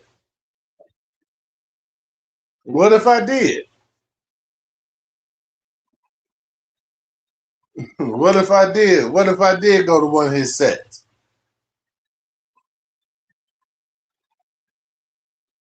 See, you a square. You wouldn't. You would fit. You wouldn't even be able to go. Put it that way. Shit, I can't even get the damn words out. Ronald Jones.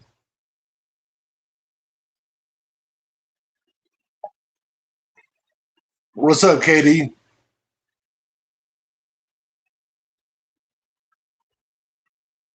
Yeah, yeah, yeah. Talking about he dropped off in Chicago. She left his ass.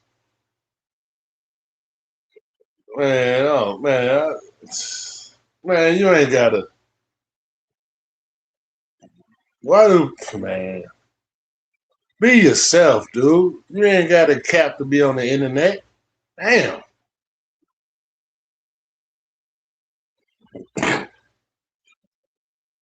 Well, be your damn self, dude. Hey, Smitty, you should have saw he gonna go on my notification and show his cars and shit in the driveway, little Mercedes and shit. No woman nowhere. Ugly than a motherfucker. Uh-oh.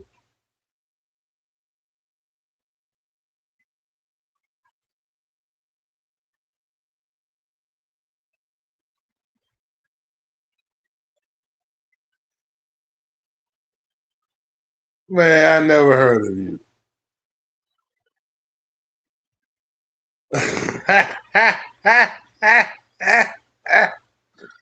KD, you crazy.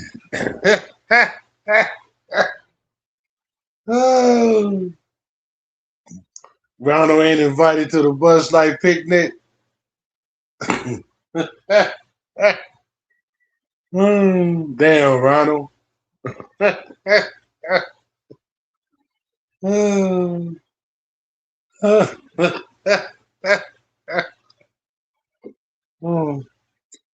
Damn, Ronald. Ronald, how you wear out all your welcome, man? Damn. Damn, Ronald.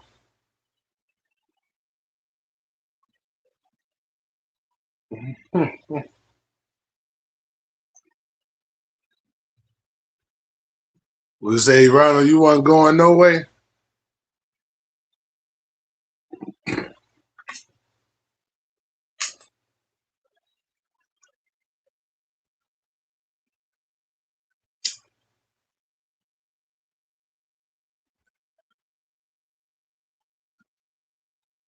Mm-mm-mm-mm-mm. Who got kicked out in 2 months? Ronald?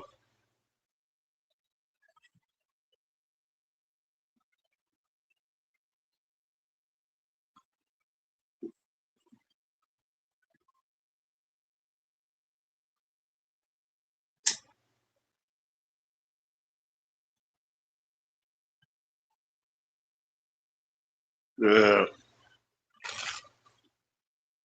Yeah, I think, hey, Smitty, I think we ran old boy off. I just hope that motherfucker don't come in my inbox, man, doing that dumb shit. Oh, he is.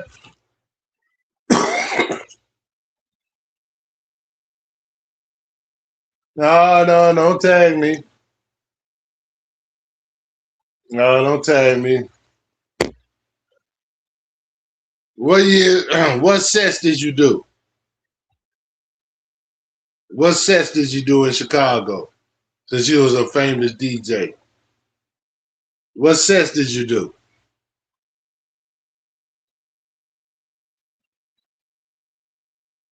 Well, where did you DJ at?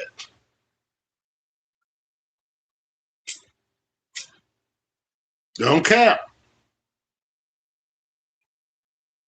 Don't cap.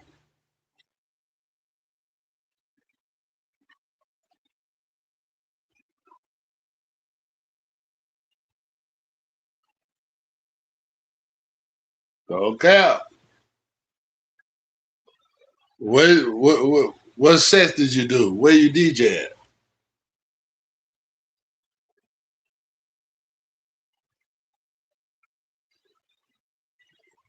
Man, this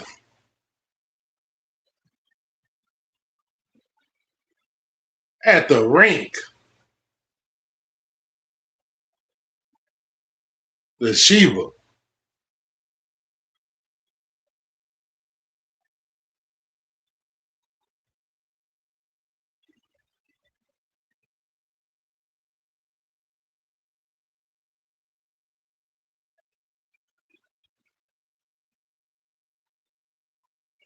The rink, I never went there. The Sheba on 63rd and was that Wallace? I went there once, and the Hummingbird, I didn't go there. So I can't say you capping because I don't know. But them three places I never went.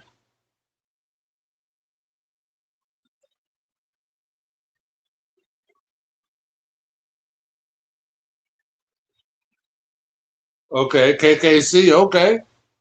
Now you're talking my language.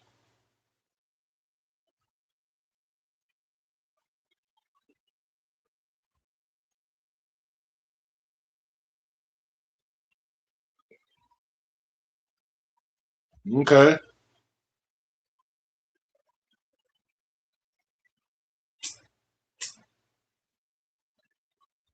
You know Farley's still doing this thing.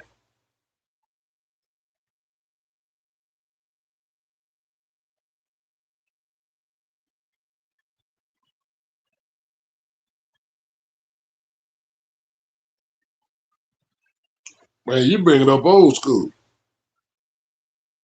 All right. All right.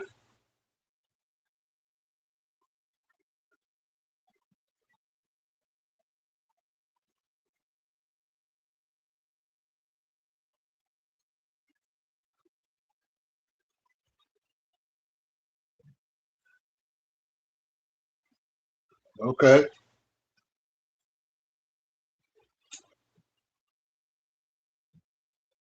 You still got your equipment? I know you got different equipment.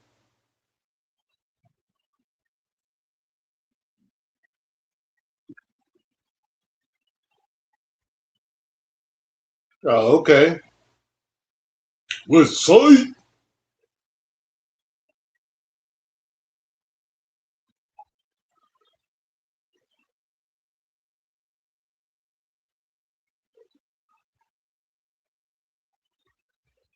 Hmm. Okay.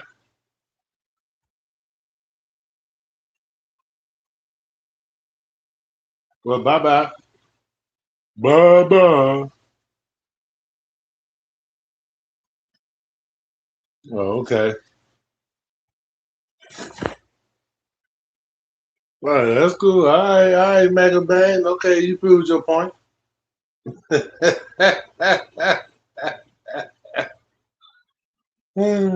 all good. It's all good. Oh yeah. I never partied too much on the west side. I never partied too much on the west side.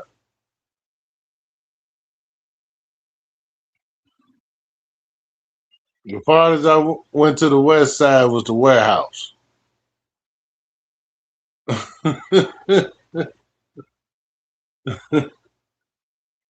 That's the farthest I partied on the west side.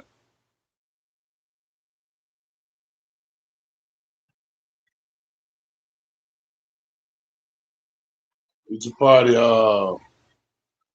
Copper Box, um, what's up, D?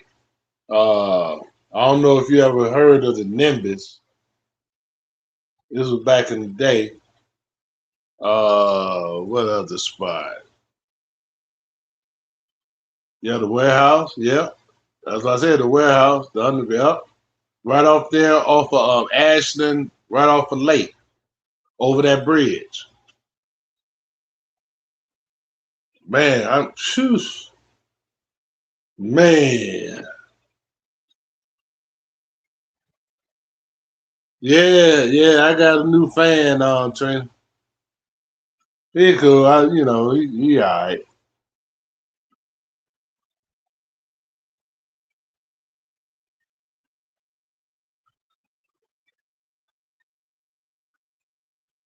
No, it was it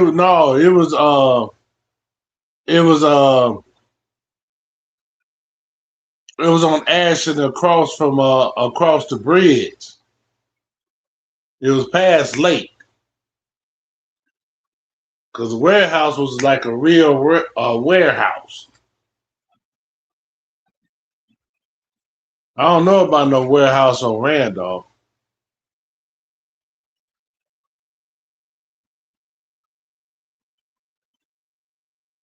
Man, hey KD, man, me and my boy used to go in there. Man, we'd scope out. Man, man, we be dancing, looking at man, we be dancing, man, we be dancing out. Sometimes with two women come out drenched wet. Man, we used to have some good times in that, man. Man, them house parties, boy.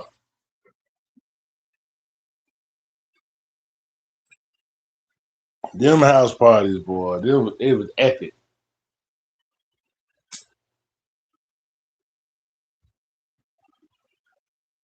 It was epic.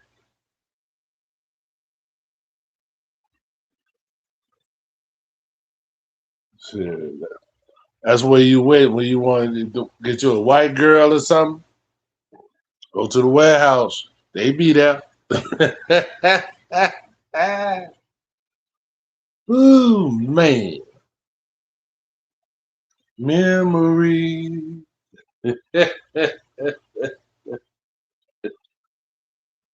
Yeah. I don't think they party like that no more.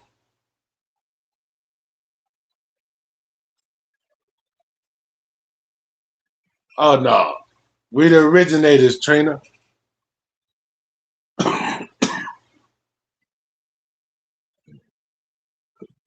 We the originators. This one for you, Trina.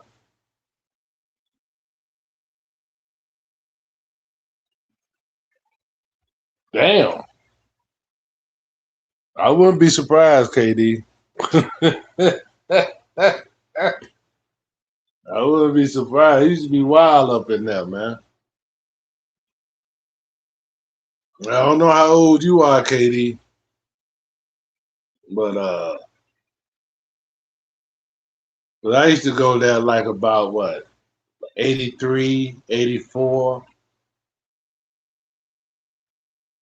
around that time.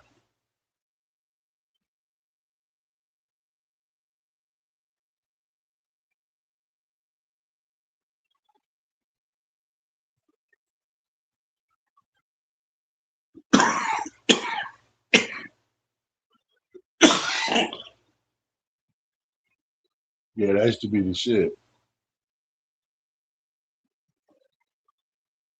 That used to be the shit.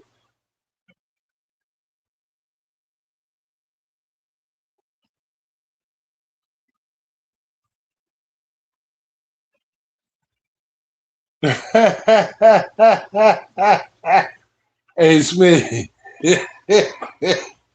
when you was born, man, I what?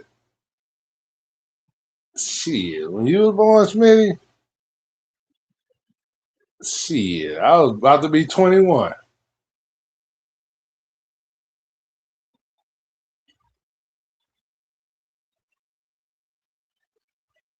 Yeah, yeah, it was the music box. Yep. See, hey man, see, I forget a lot of them places I went because so long ago. But yeah, as I hear the name, I remember.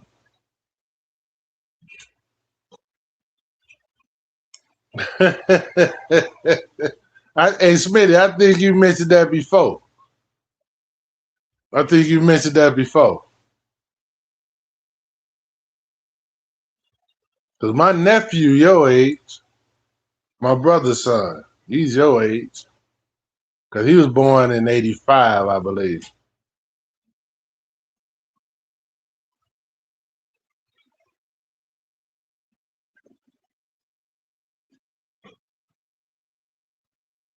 Well, yeah, it was good old days, man.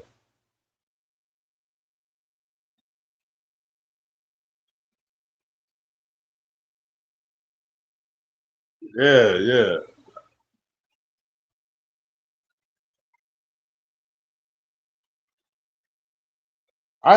Meg, I never went down there. No way, Lower Wacker Drive.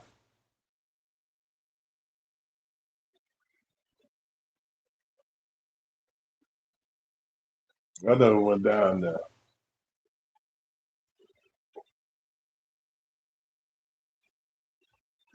Not at that age.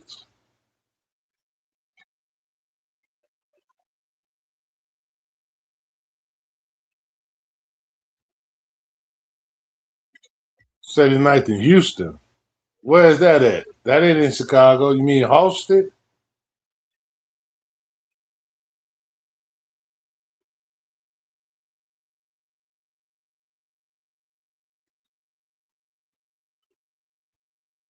It can't be Houston, Trainer.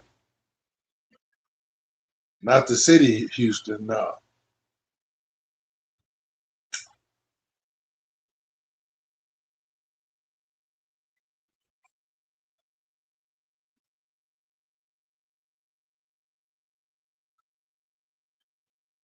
Yeah, I remember the power plant.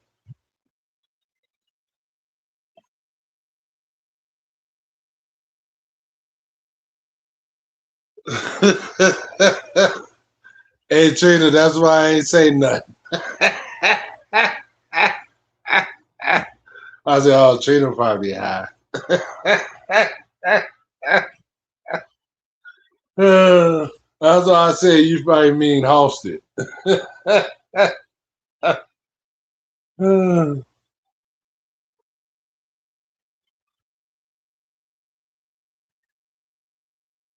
Yeah.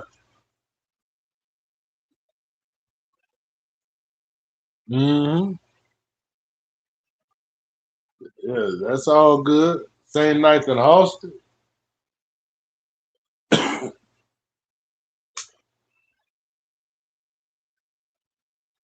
Yeah, that's all good. Chi-Town, huh?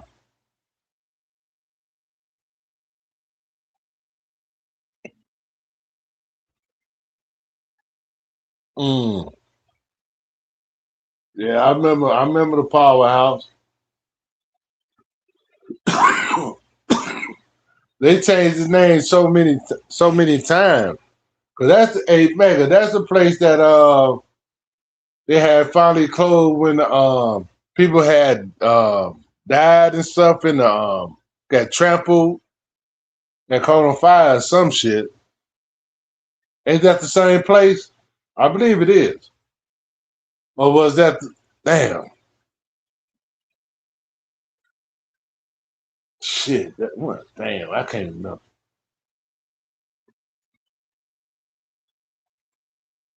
I can't remember. No, okay. I think that place was shit. Place I'm probably thinking of was like more further north, like 1300 south or something. 'Cause I think believe it happened in the 90s.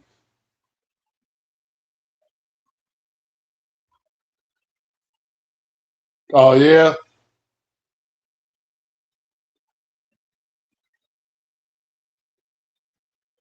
right. Okay, yeah, because they changed the name a lot. Right, right. They changed the name a lot.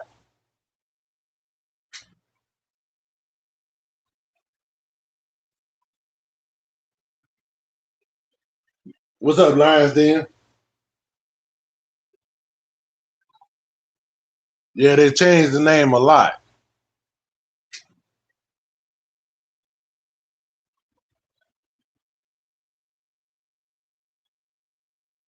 Yeah, that's what I thought. Cause you know who I saw there? That's when I first saw Charles Oakley. He had on a pink suit. This is the first time that, mind you, this is 1985. Mind you, this is 1985. I saw Charles Barkley, not Charles Barkley, but Charles Oakley with a pink suit on.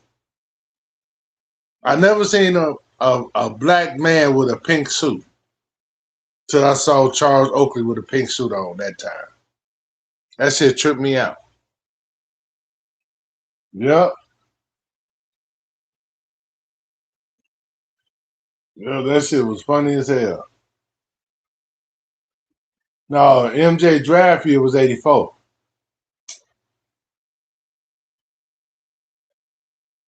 Oakley came in 85.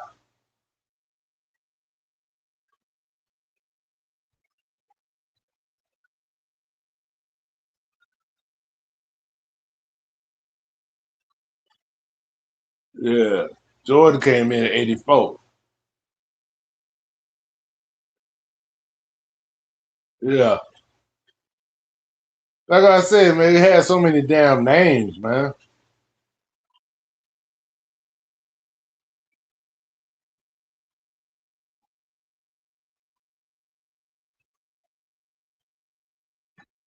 Yep.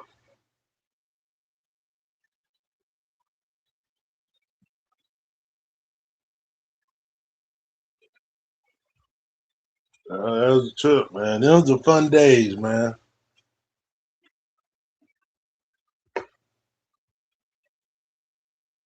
Those were fun days.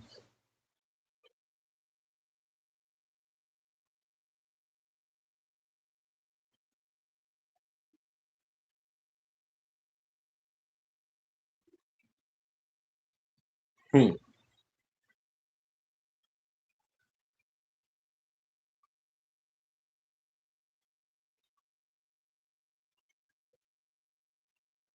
See, I don't think no. That's why I tell some of these young guys, man, I had such a great life growing up.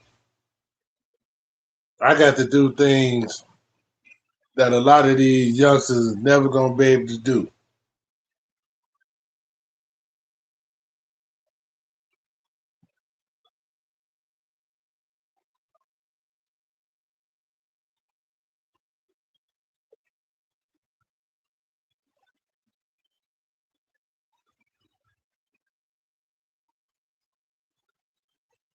Oh, that's what it was. But they said it was overcrowded. It was crowded beyond its capacity. That's what I heard.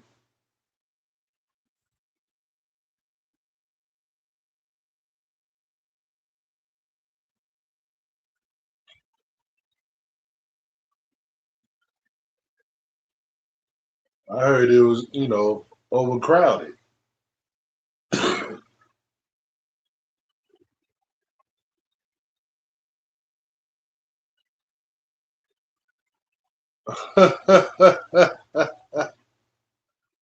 Hey, Smitty, I ain't gonna lie. I had fun in the '80s, man.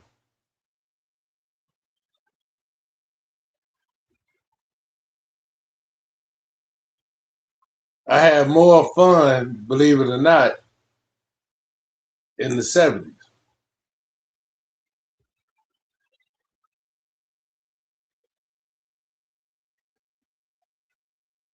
What happened in New York City? Oh, Nate, that happened in New York City. Oh, yeah. What happened in New York City?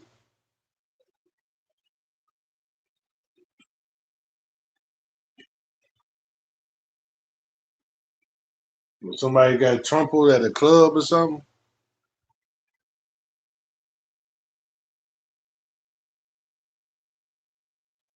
Right. Yeah, I remember that. I remember that. That was messed up because the owners got sued.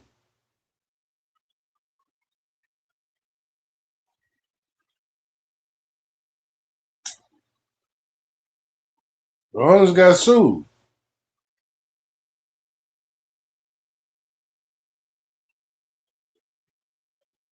Yep. Oh, okay. Yeah.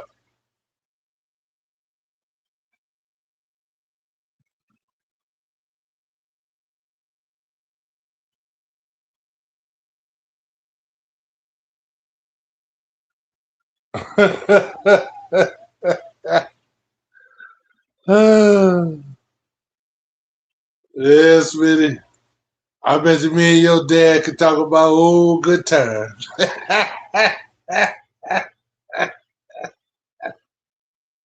Oh, man. I'm telling you, man, I had a good time growing up, man.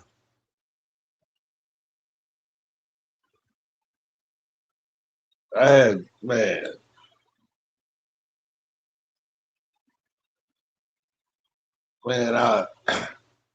man, growing up, I hoop with and against some of the best players in the world, some ex and some current NBA players, top college players.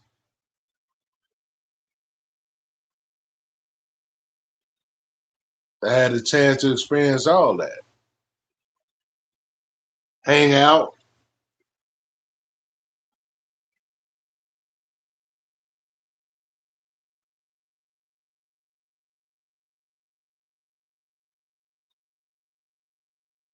I had a good growing man. I had a good time.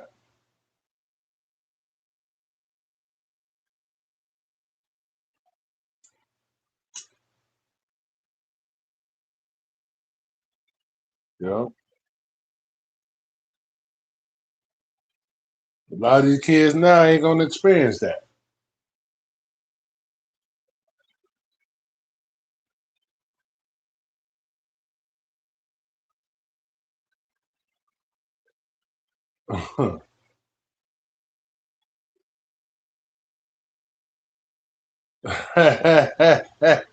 Hey KD, I never said my knees is good now.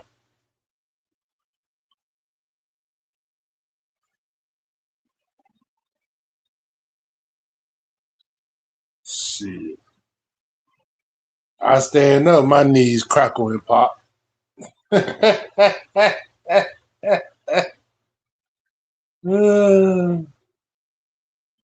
Shit.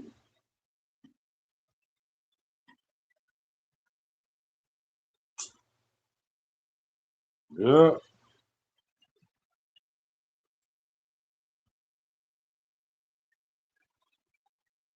So yeah, man, shit.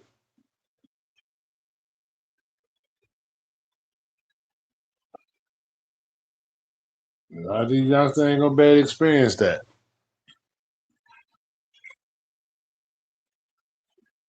So I feel I was very blessed.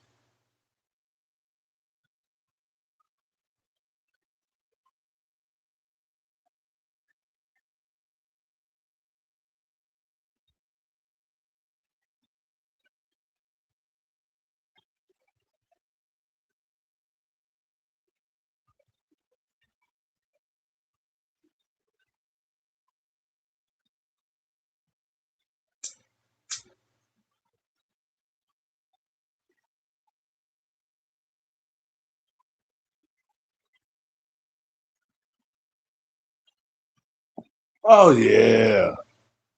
Hey, Smitty, I I always wanted to like when I played ball, I always wanted to guard the person who nobody else wanted to guard. Or who was, I could say probably scared to guard. I was that type of person.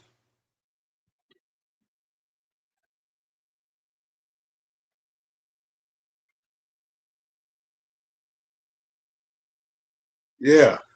I always wanted to play the best one. And talk shit. And talk shit.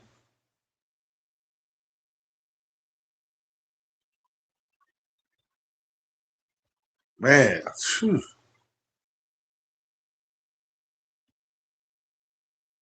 Man, I had a chance though, Smitty. But bad decisions fucked up that chance, so hey, it is what it is. It wasn't no jail or nothing, it's just shit. Just fucked up situation. I needed to grow up. First time away from home.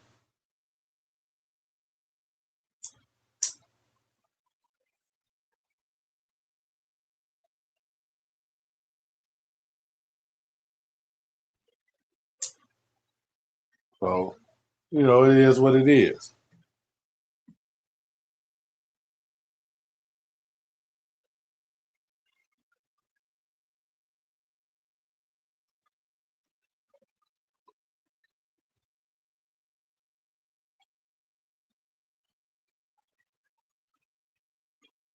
Because I was the type of player always stuck the biggest man. I always stuck the center. I always stuck the center. Because I was that physical and I was a physical player. Defense. And see, I played football too, so and I went up some of the best big men in the city of Chicago.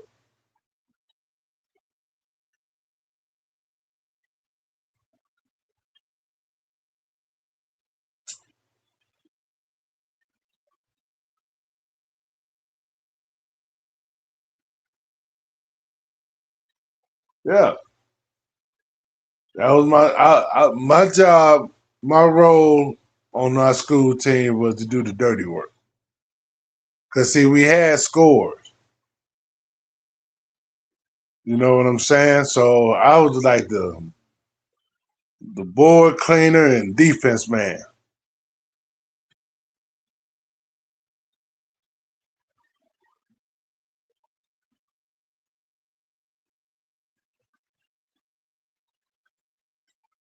You know, so that was my role.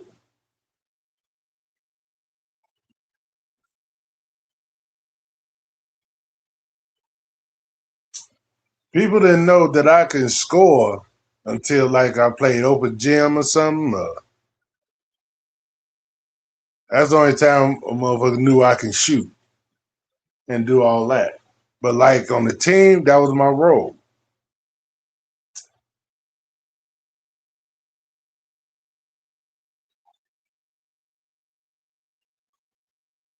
Now, if I have a shot, I take it.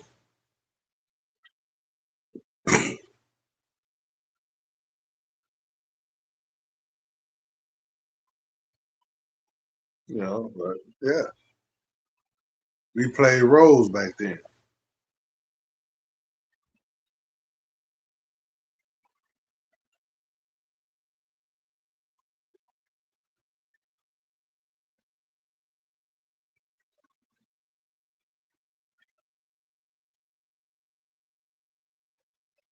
That's why I say I follow basketball.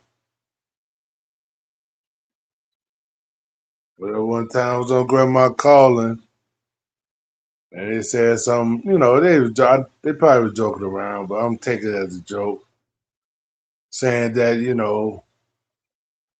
fan of Kwame. I ain't no fan of nobody.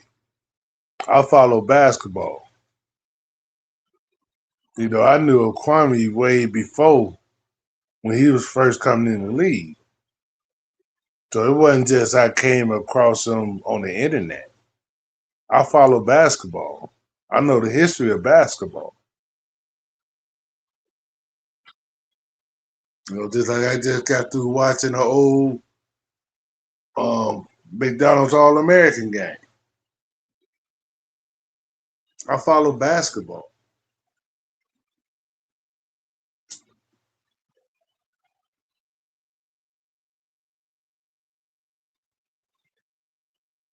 So I've been around people who've been in the NBA.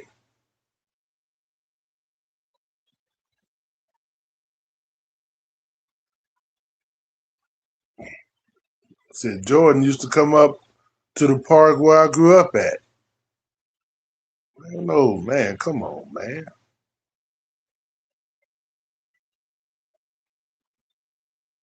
Dwayne Wade came through the park that I grew up at. You heard him mention Foster Park in his Hall of Fame speech.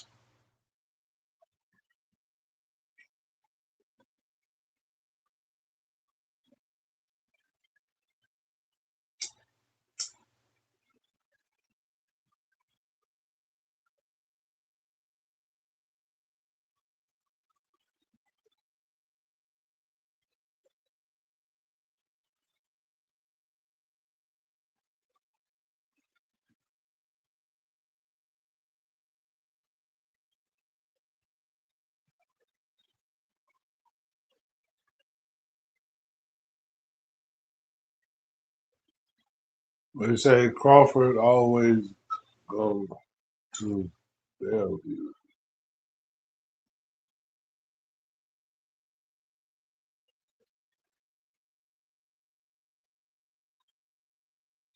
What the hell you talking about, Smith?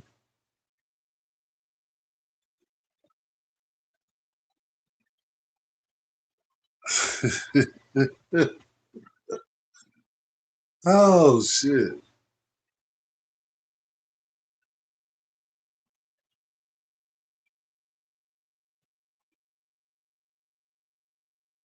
Oh, okay. I've been up to Seattle one time.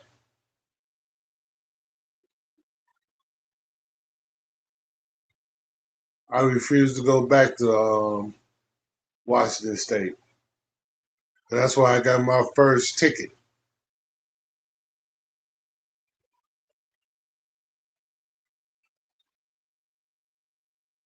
'Cause I wouldn't change my tires.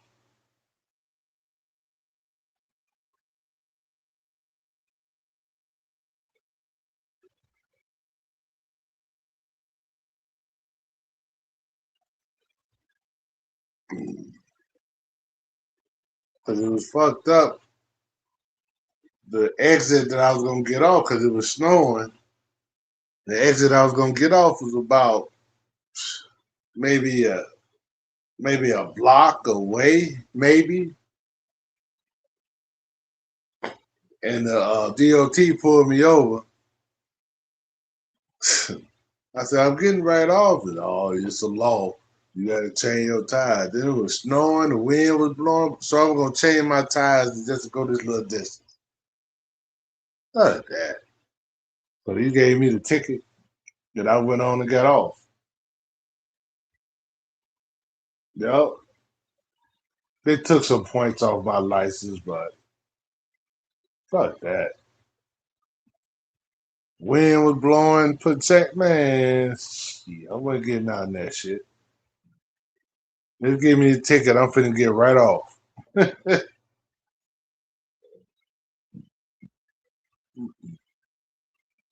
Ain't gonna happen, Cap.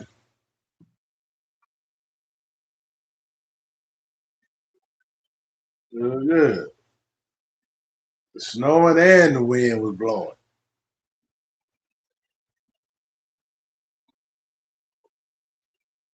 The wind was blowing so hard, instead of the snow coming straight down, the snow was like going diagonal.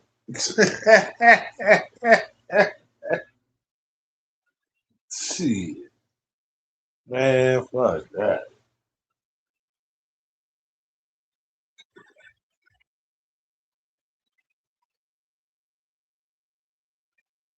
Mm-mm.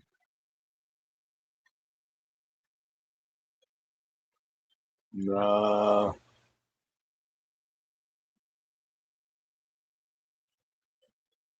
didn't do it.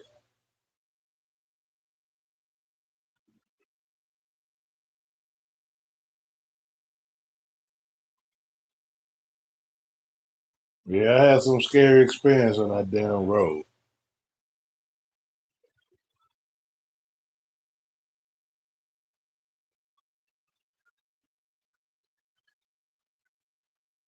Driving on that road, boy, take years off you, I'm telling you. People don't understand driving the trucks can be very stressful.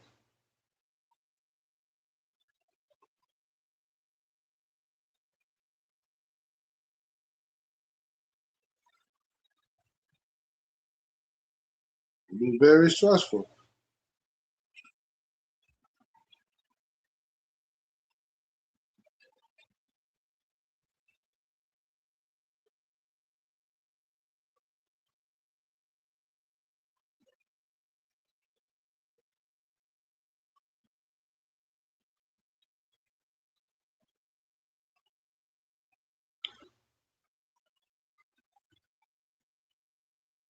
Well,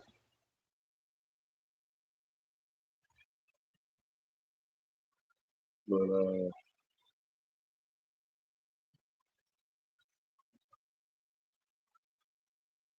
yeah, I'm out too, man. All right, Smitty, thanks for coming through, man. Want to thank everybody else who came through. You know, can't name you all, but salute to everybody.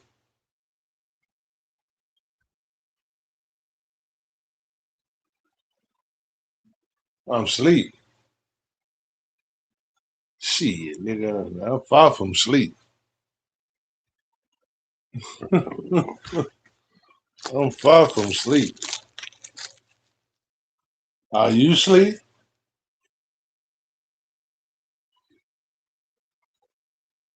Are you sleep? Preacher Paulie Dollar?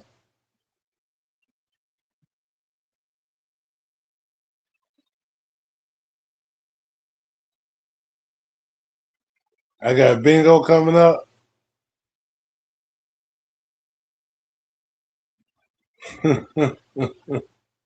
I got bingo coming up. Oh, okay. I feel you. I feel you. That's what's up. What you got coming up? Preacher Paulie Dollar. What you got coming up? Huh? Worrying about what another man doing.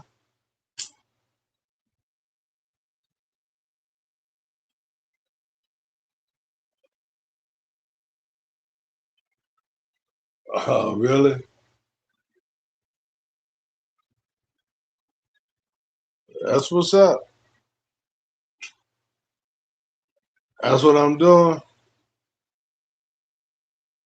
Oh, you get to the bag? That's what's up, man.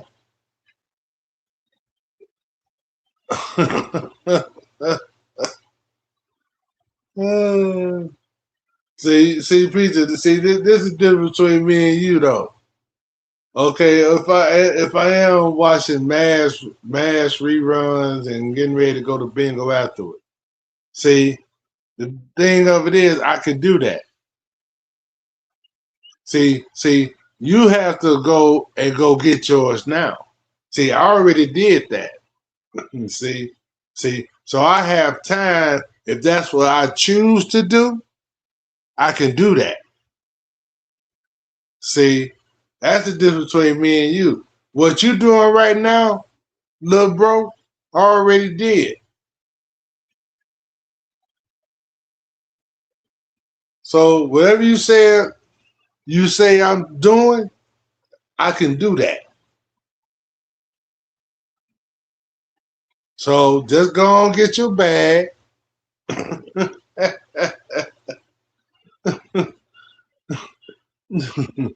Don't worry about what I'm finna do.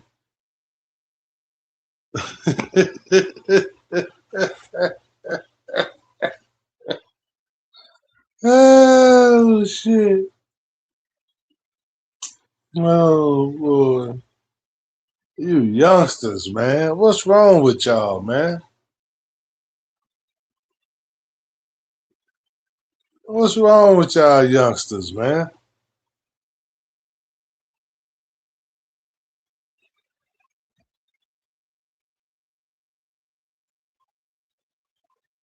What is wrong with y'all, man? Just want to be negative. Focus on the focus on the wrong shit.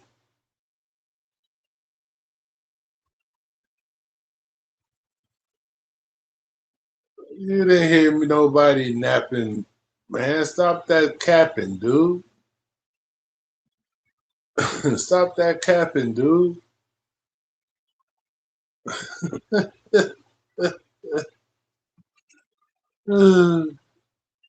Boy, boy, boy. Me and Trader been in here toasted. What you talking about? I was sleeping.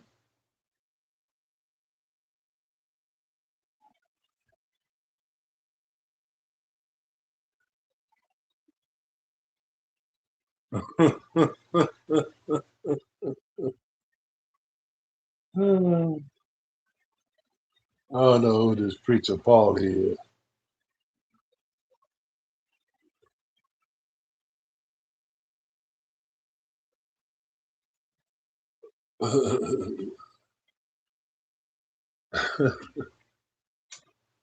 Oh man, you youngsters, man. Yeah.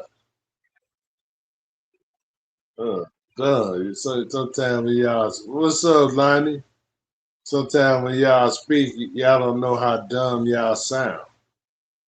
You trying to brag to me that you going to get your bag and all this shit. Nigga, I'm the wrong one to brag to.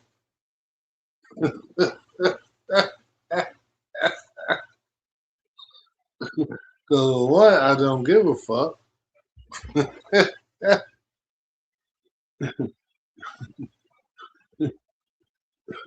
And two, even if I chose to watch mass reruns and go play bingo afterwards, I earn the right to do that. Yeah, if I want to watch Murder She Wrote, I got the right to do that. You got to go to work.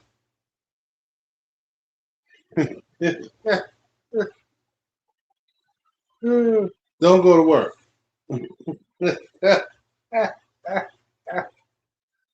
See, I did what you did, boy. Now I can rest on my ass. I can sit on my ass if I want to.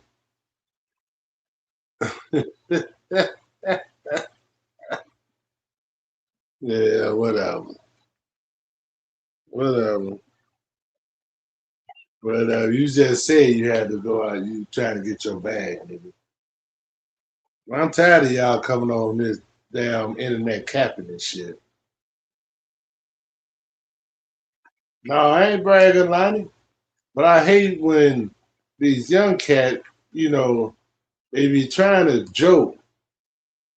You say they be joking, but I'm gonna say they be trying to joke, because, talk about I'm sitting at home and all this shit. Yeah, I could do that. You trying to get to where I'm at.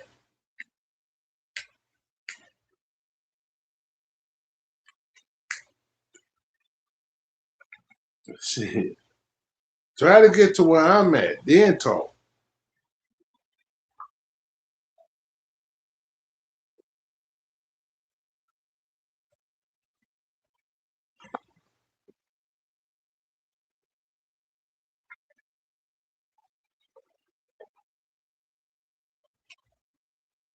Yeah, I better stop. Shit. Like I say, man, y'all worried about the wrong shit. Just like I tell my man earlier, man, shit, you have all that material and all that shit you can't take with you. Having all them cars, shit. So if you take cars off the lot, shit, the value goes down. So it ain't like you're making money off the car.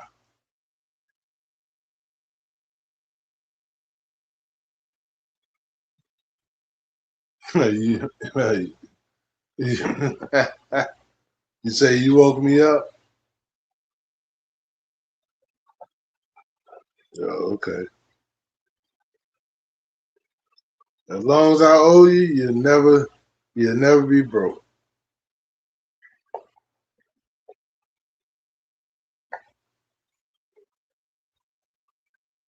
I was snoring and drooling. Okay.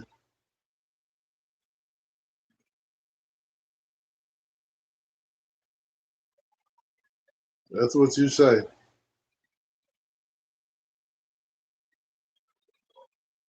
Hey, trainer, I got another one going for you, baby girl. Happy birthday to you. Happy birthday to you.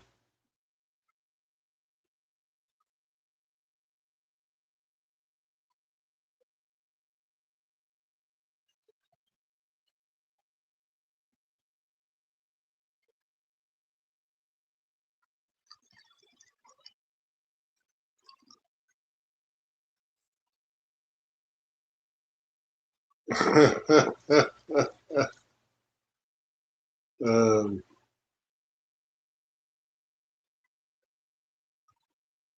no, I'll stop. I'll stop. Crazy.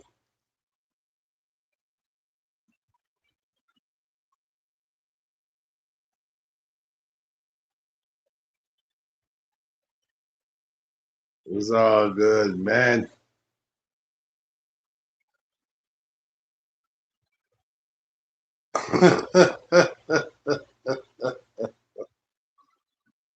hmm Yeah, I don't know what's up with preacher, man. I don't know what's up with preacher.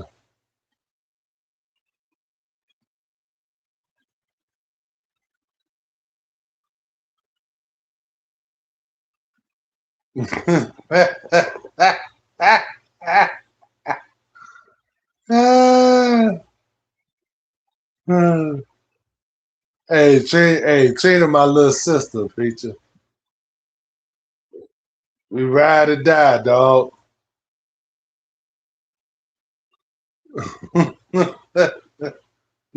me, me and Trina ride or die, bro. That's my little cousin. So you can't say that, man. That's my girl.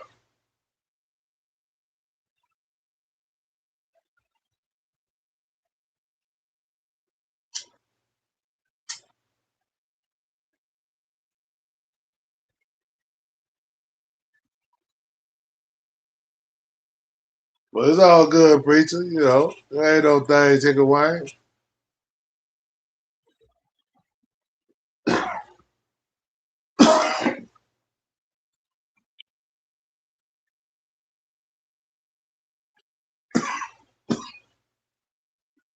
Yeah,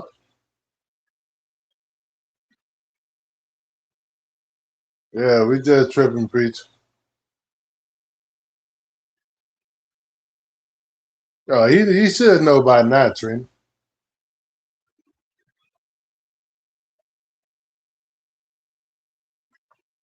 Yeah, he should know by now. We been cool.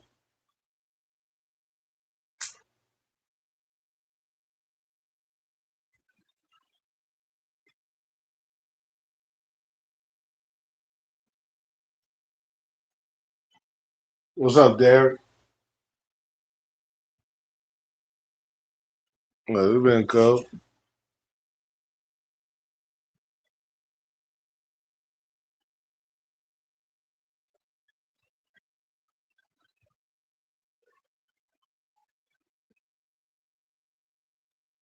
Put what in the air? Say, wave it like you just don't care. If you want to shout out Trina, happy birthday. Everybody say, oh yeah.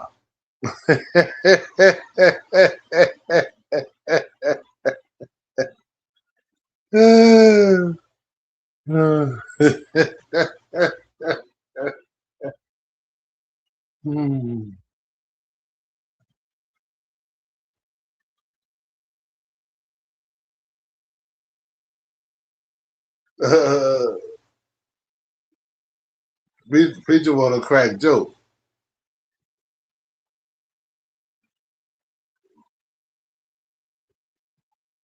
And preacher, what is wrong with hog head cheese?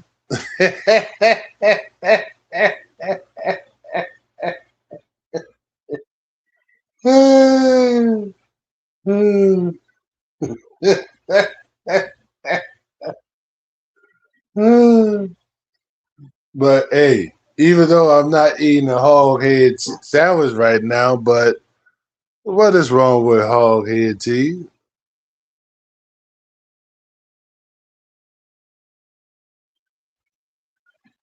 That's all I want to know.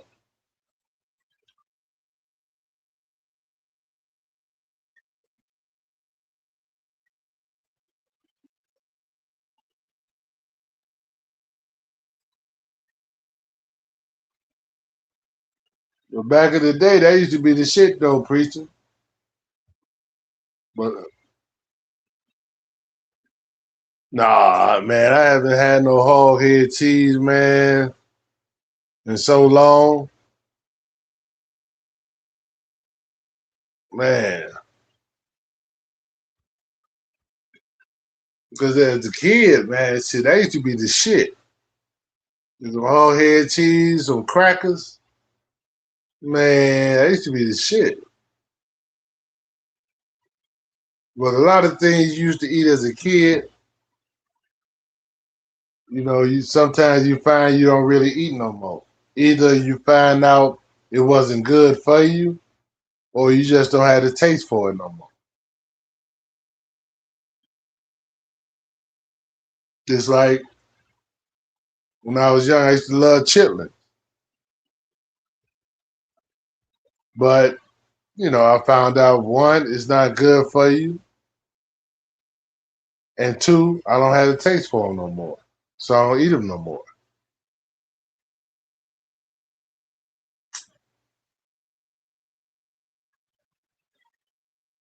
What's up, Moonlight?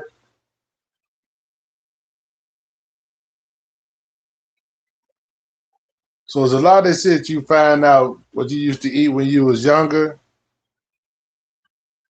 You find out later that most of that shit you was eating was not good for you. Cause we used to eat a lot of trashy shit.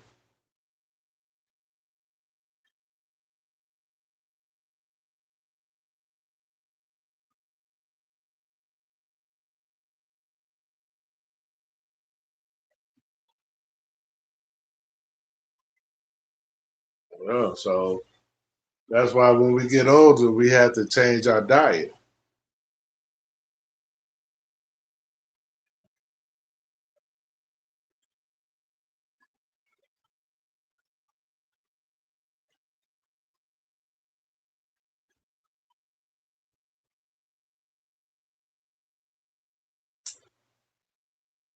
Yep, so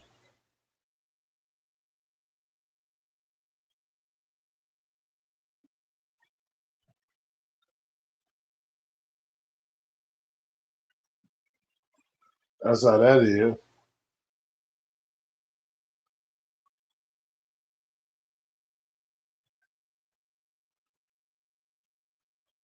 Miss Moonlight, wish Trina happy birthday.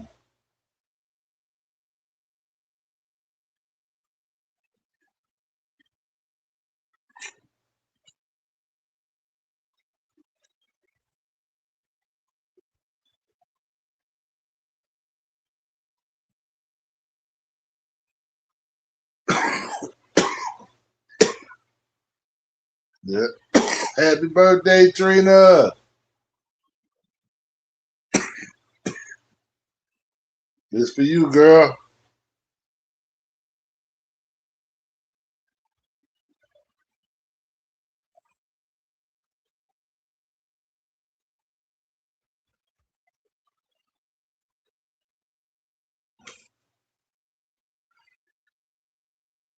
This for you, girl. Trina, you gonna have me toast you happy birthday? Once I get off this live, I'm gonna clear my refrigerator. Them munchies gonna be hitting strong. Oh shit.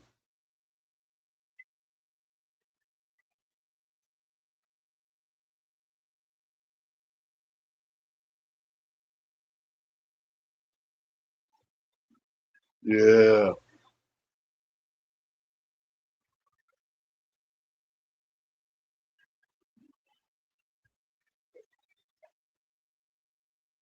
You say you should get a mod.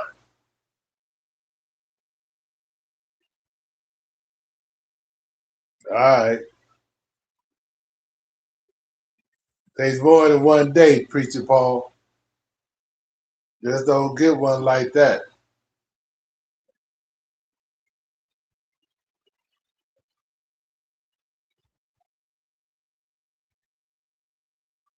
Even though I wasn't asleep, you did make me stay on longer when you talking shit. So I give you that, Preacher. When I wasn't asleep, I was about to get off.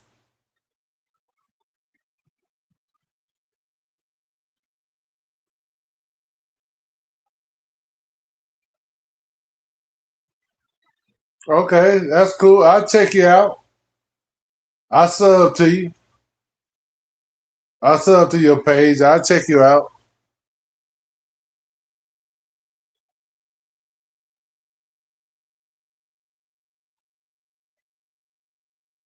I'll sub to your page, Mega Man. I'll check you out.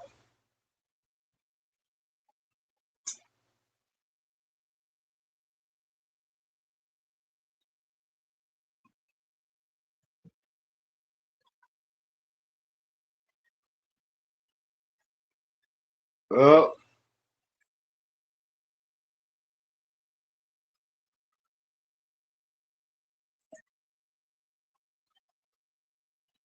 hey, Mega Band, put your page thing on in the chat, man. My girl gonna sub to you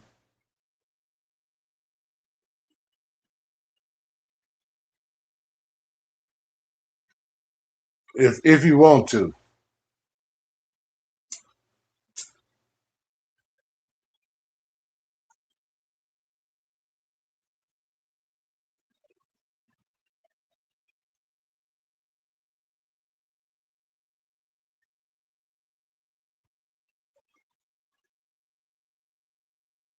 Well,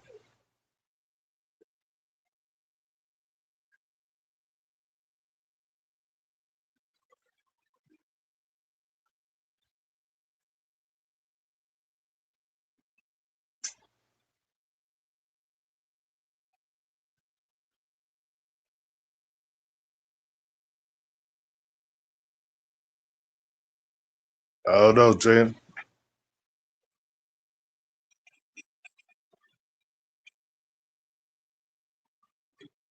Man, I ain't watched Mass in so long.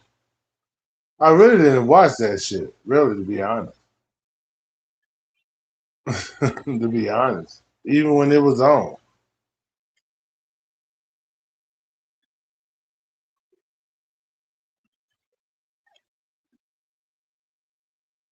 Yeah, I watched the Andy Griffith show.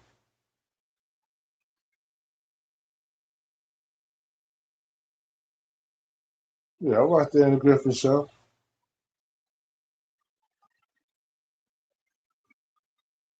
Watched a lot of them shows.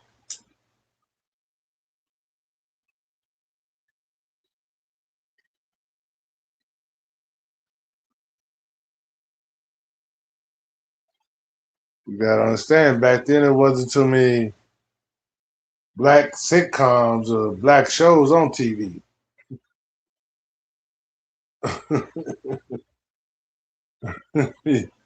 You gotta understand that.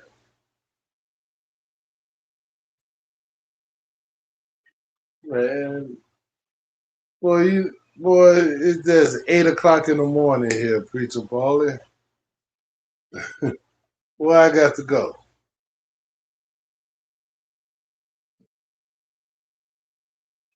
Yeah, Preacher fool. You say bingo.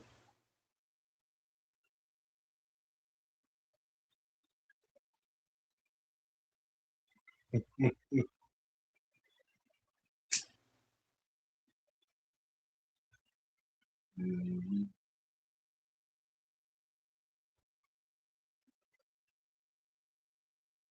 Yeah, we try to toast up the train and Preacher Paulie keep fucking with it.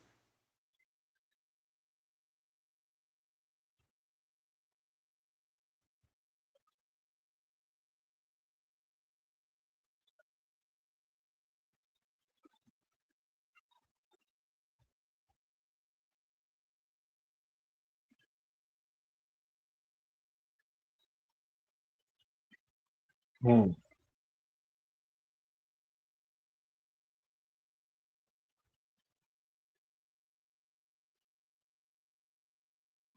Oh, did you? Okay, I feel you. I feel you.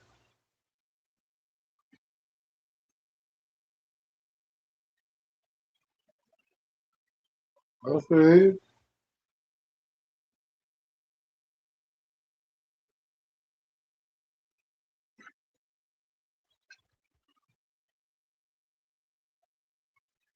Hey, Preacher Paulie, I need a ride to bingo.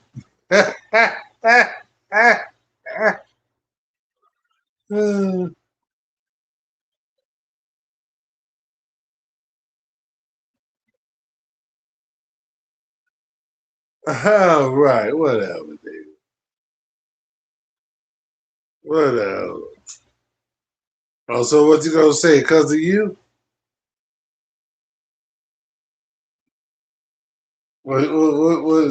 Was you staking your case to become a mod?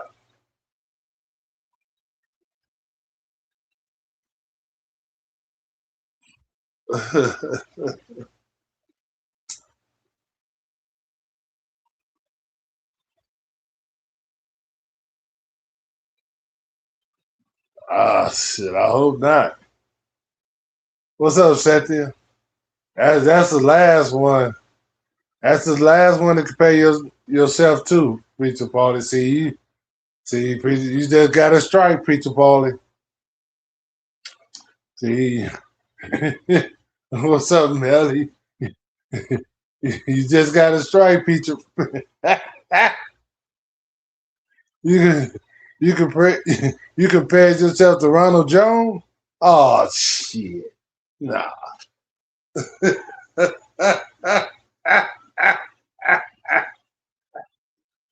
Oh no, Preacher Paulie. No, man. You compared yourself to Ronald Jones, man. Oh no, Preacher Paulie. Oh man, hey, Preacher, I was just about to do it. I was about to do it, Preacher Paulie. Then you compared yourself to Ronald Jones. I said, can't do it. Can't do it.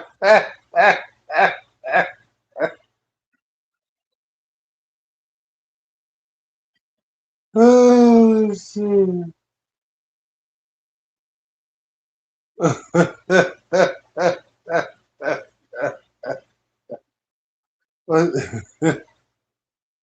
I feel you. I feel you. I feel you.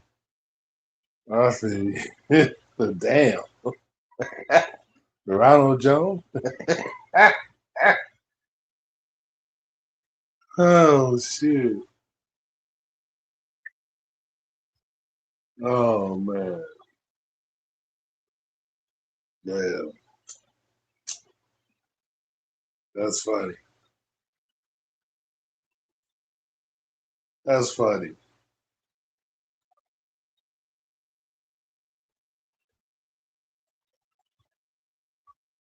Yeah, Preacher, when you gonna come pick us up? You talk about send you 300.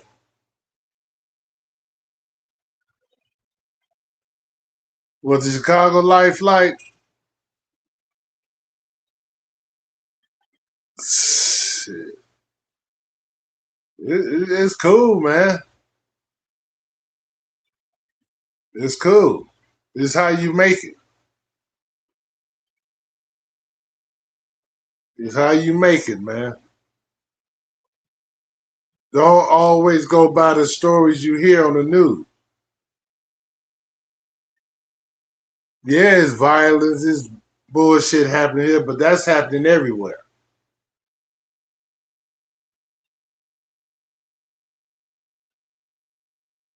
Yeah. Yeah, we had strong winds, man. Trees knocked down. Man, it was crazy. That was crazy, man. Power out because my girl had to stay with me, my girl and my daughter, because their power was out. So it was crazy, man. So I had company like for 3 days.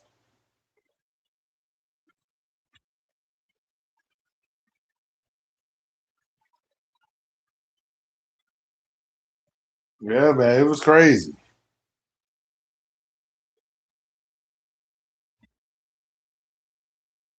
Yeah, man, it was crazy.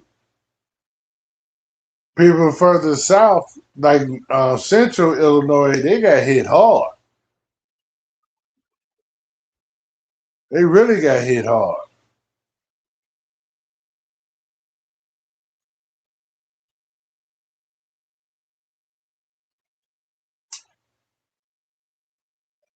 Yeah. So man, my girl and them, they had to throw all their food out. So they basically as far as groceries working from scratch. It's fucked up. If you didn't save your food, you down to scratch. I mean, you down. You start from scratch.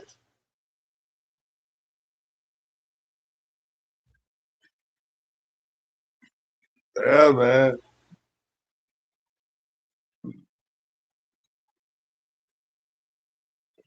it was crazy. I ain't been through no shit like that since I lived in Wilmington, North Carolina, when they had two hurricanes in one summer. That was what in '96 when I was in Wilmington, North Carolina. They had two hurricanes that one summer. You know, everything in, over like south, everything run by electricity.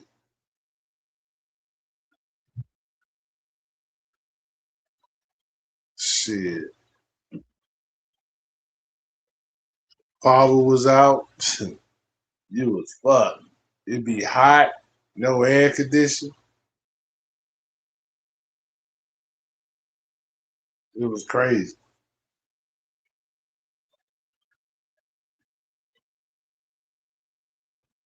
Uh, the only thing about it, the whole city wasn't blacked out. There's certain parts of the city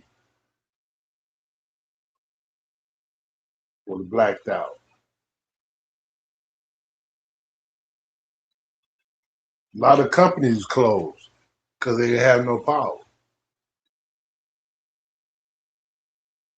It was crazy.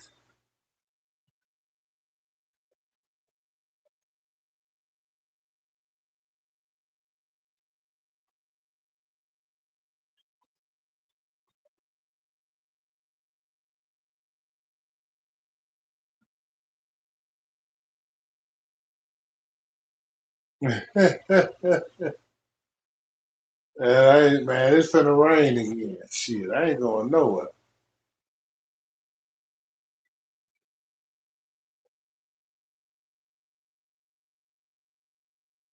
Oh, but I'm good. Gas costs too much just to cruise around.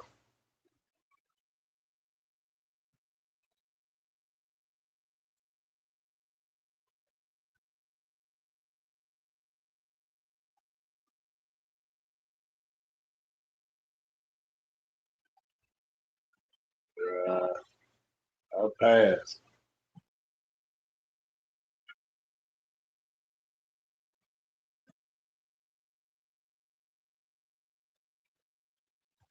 I pass.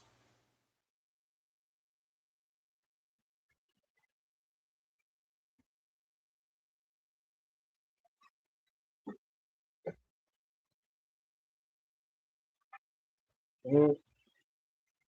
But Melly, you can't believe everything you hear.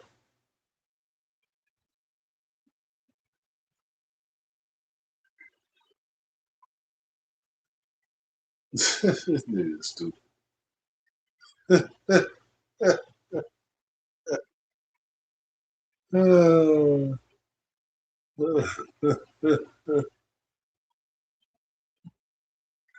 You know what? I got a question though. How do you know about all these shows? See, you must watch it yourself. That's what it is. You watch that shit yourself. That's why you keep coming up with all these shows. I know. I know.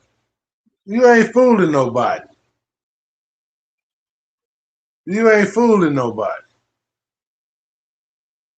All these shows you coming up talking about, I watch. You be watching. Yeah, right. Whatever.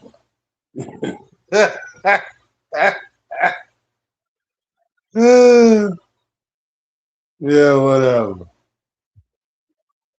Yeah, okay. Yeah, yeah, yeah. I bet. Yeah, yeah. It's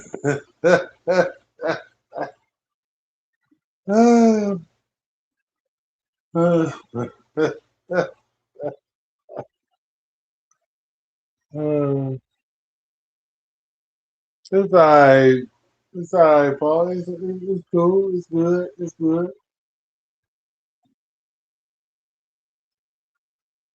all good.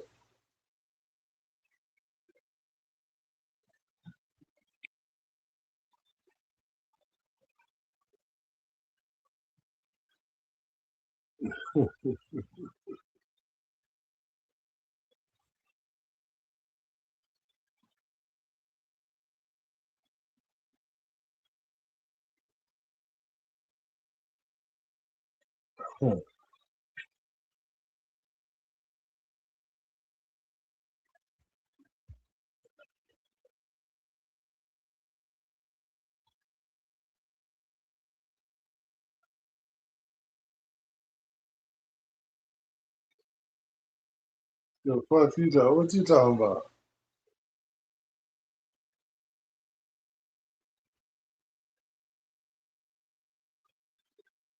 What you talking about? Who in your business?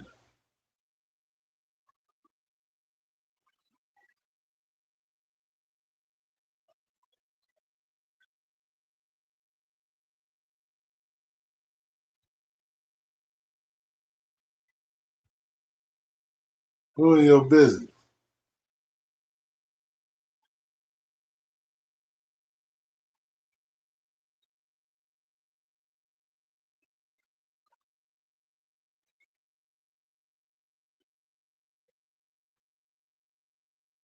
Shout out to Knicks. Knicks won. Good game. Good series. Good run. Okay. That's it.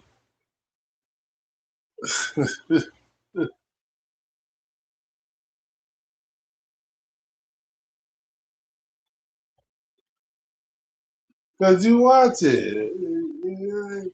Because you watch them. I already know that answer. I already know that answer. Come on, bro. That's a easy answer. You know, it ain't nothing about being in your business. Shit.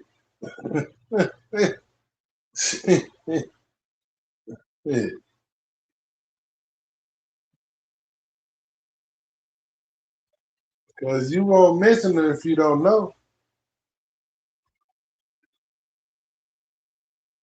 It won't come in your head just like that.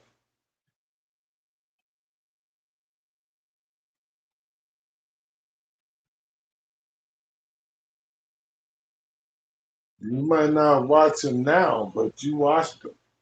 So you watching yourself. That's all I'm saying. That's how you know about it.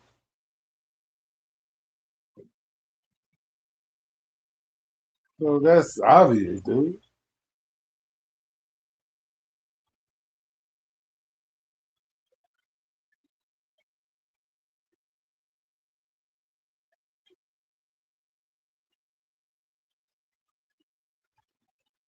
Oh, it's Cap. Okay. All right. Well, you know about them shows somehow.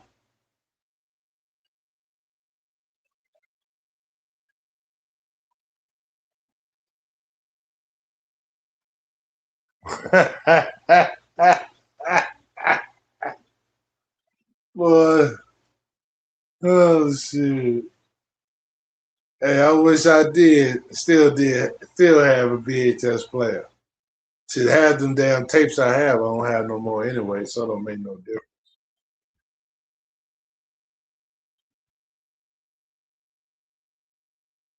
I mean, I had some tape with nothing but Bulls playoff game. Man, too bad that shit went out of style. Had to get rid of all them tapes.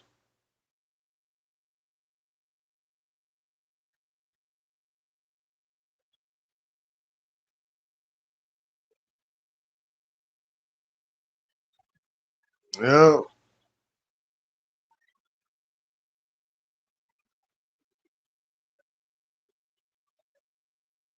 yeah, yeah. They ain't shit now. The Bulls cursed, man.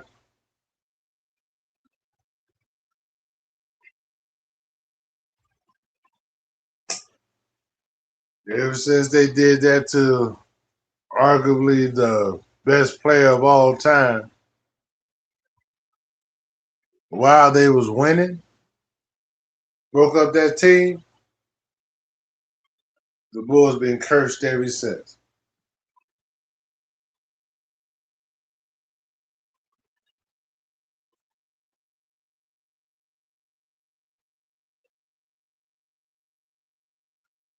They could have got 7.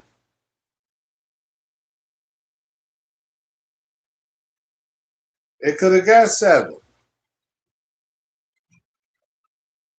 See, why you why you gonna break up the team after you win the championship? That's stupid as hell. Wait till they lose.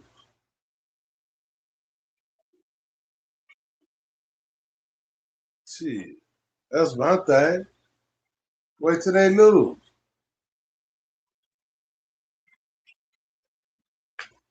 But we know how it turned out. Yeah, very much so. That's why the Bulls was cursed. That's why they cursed. Because you see no major free agent comes to Chicago. What's up, Miss Chicago? No major free agent comes to Chicago.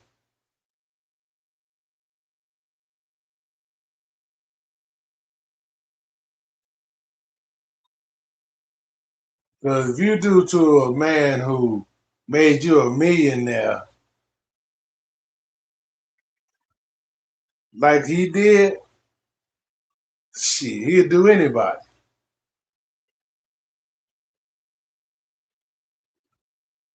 Yeah. I would love to see the Bulls go against Houston. I would love to see that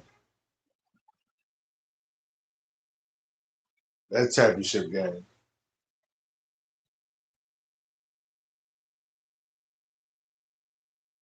That would have been very interesting.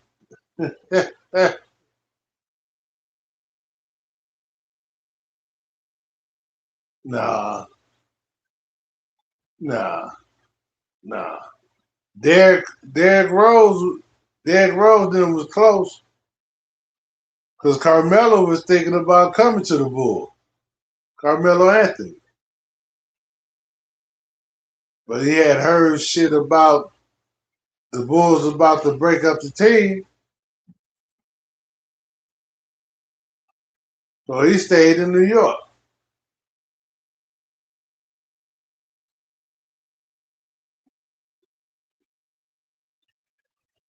Jerry Reinsdorf ain't shit, man. That's the history of these Chicago organizations, man.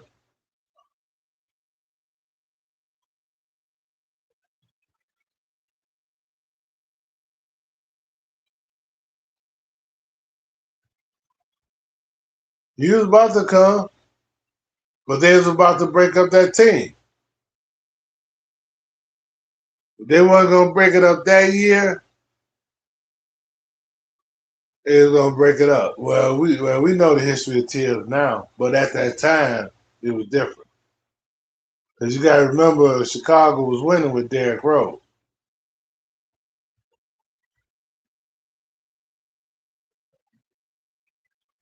So it was different then.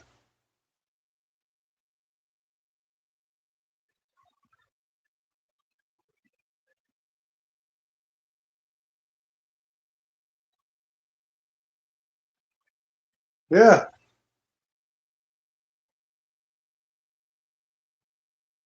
Yeah. He just ran the team, period. It wasn't just Derrick Rose.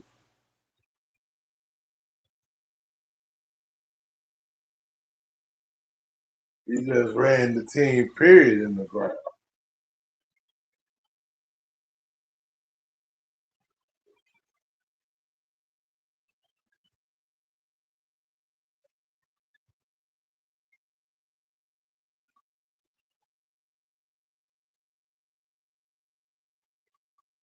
Mhm.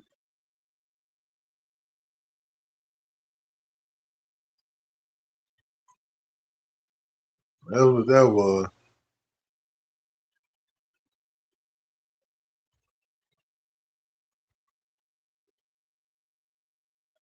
So, and them boys, they just, man, I don't think we ever see the Bulls gonna be like Chicago Cubs.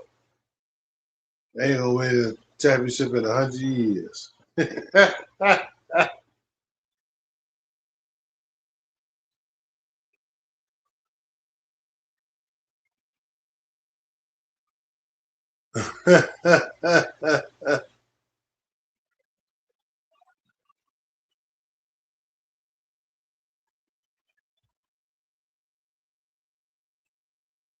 know that right, Trent.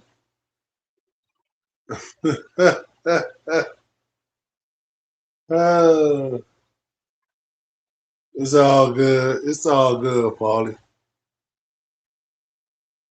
We get caught up in the rapture sometimes.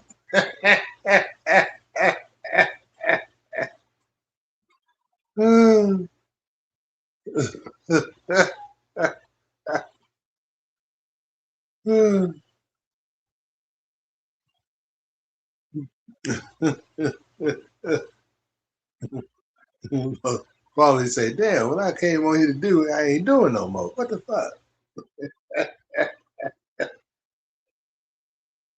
Oh, shit. Mm, mm, mm.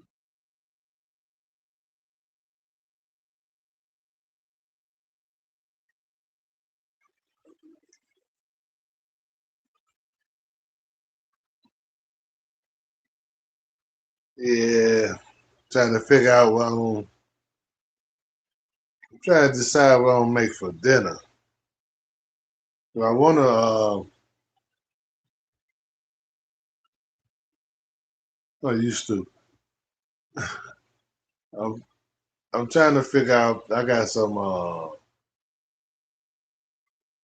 don't know if I want to make me some peas, some green peas, or because I had to pick the peas, or maybe some beans with some cooked in some smoked meat, smoked turkey neck. No, I don't fuck with pork.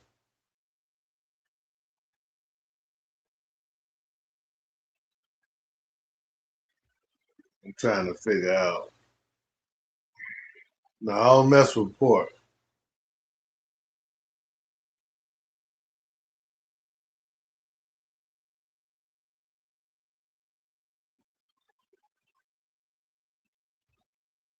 Tell your twin I said, what's up, what's up, what's up?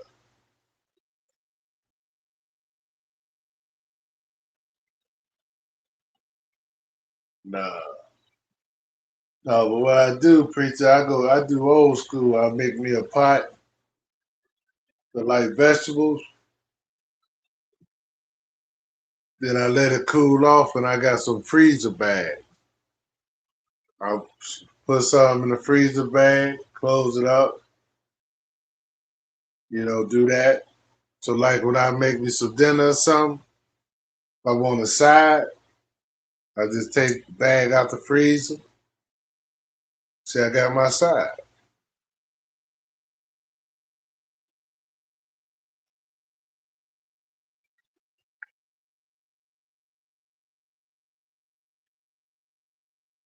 Like my daughter come over, I cook dinner, I have my side.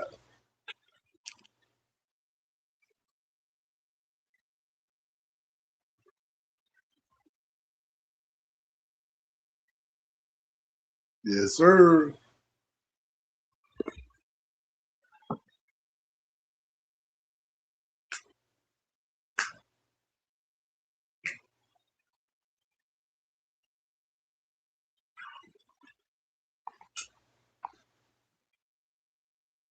You say you know me. How you know me?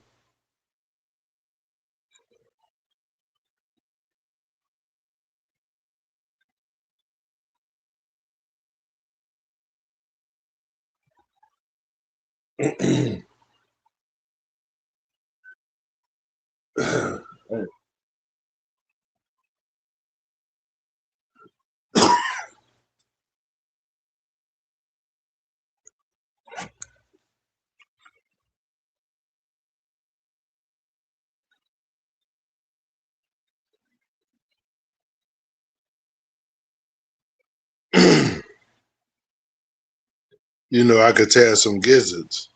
Man, what you talking about?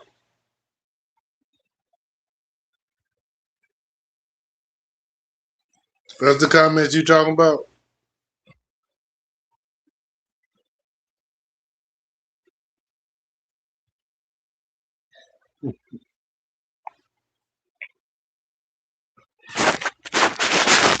Man, please.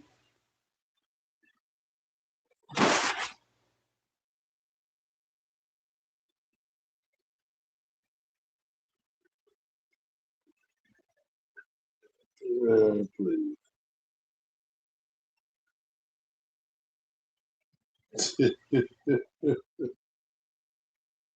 Oh,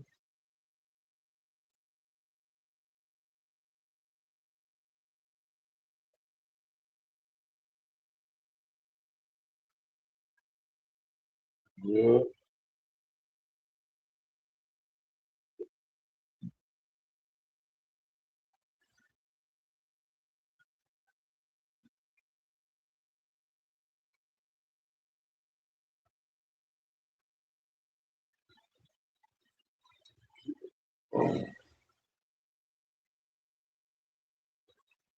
Mhm. So how do I know you brought the views? How would they know you, Paulie? Since you say you brought the views, how would they know you?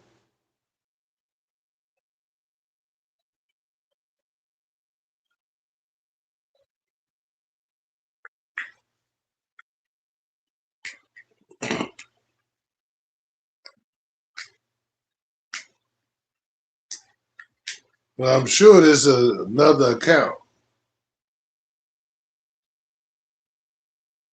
No, I can't see your photo. I can't see your photo. So tell me who you are. It don't matter, you know what I'm saying? But it's you know, it's cool. You know, whoever you are, it ain't gonna change my way of me talking with you or whatever. I really don't give a fuck. But I'm just saying.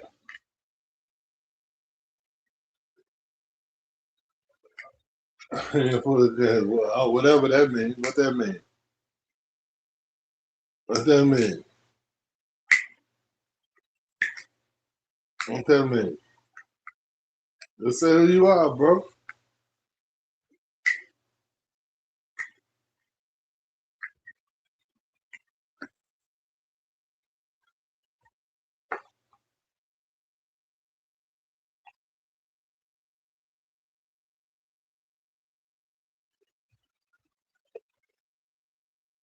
Just say who you are. Oh,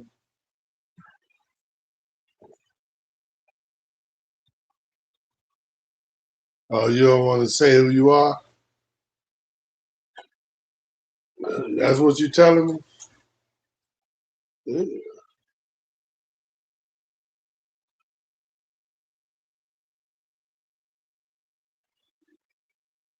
I ain't going around asking about no other man. I'm asking you. I'm asking you. I ain't going around and asking about you. Who are you? Since I got you right here, I'm asking you. If you don't want to say, that's on you. I ain't gonna go around and ask who is Pizza Paulie.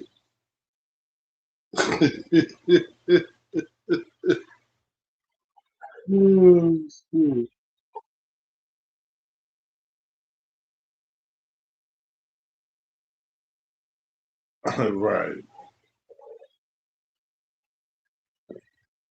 I feel you.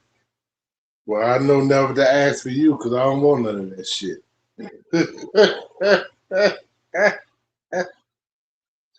Oh, shoot. I know not to ask for you. I don't want none of that shit.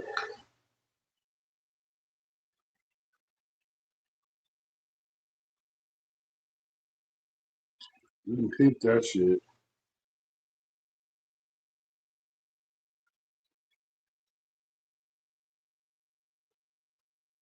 You think of yourself, ask for you, you get a fifth of Paul Mason, that's your only value? At least I would say you go to the liquor store and mention my name, you get some cognac or something. Paul Mason? Damn, dog, you feel that low yourself? Oh, okay. Okay, I understand. I understand. Say Paul Mason. Paul Mason.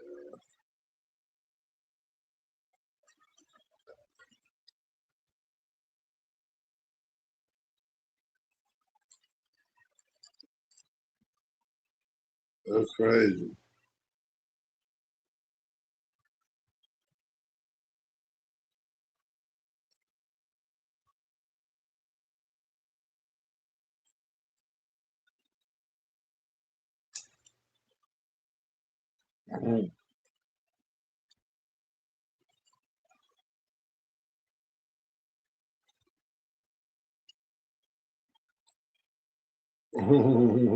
Oh, you said it, dude.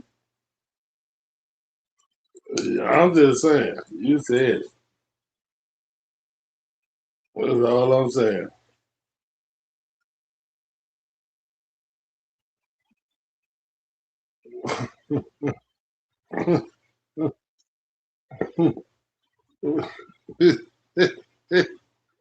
Was you getting mad because I'm trolling you back? uh,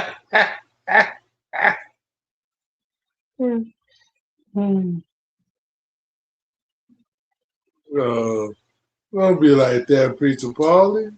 I'm just having fun with you, bro. Like you say, it's all love.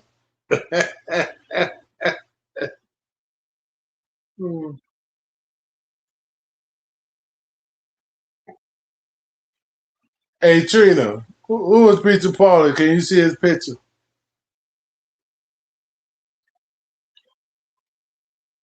Who is that, Trina? He say, I said, know who he is. You gonna have my walking? That's what's up.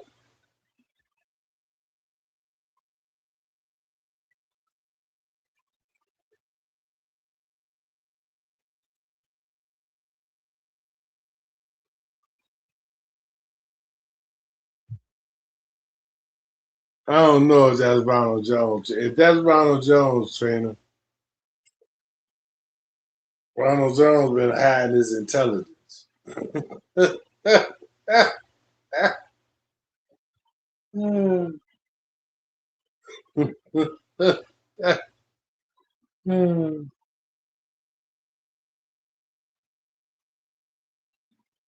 don't think he's Ronald Jones. I gotta give him more. I gotta give him more credit to him. He made that comparison though, but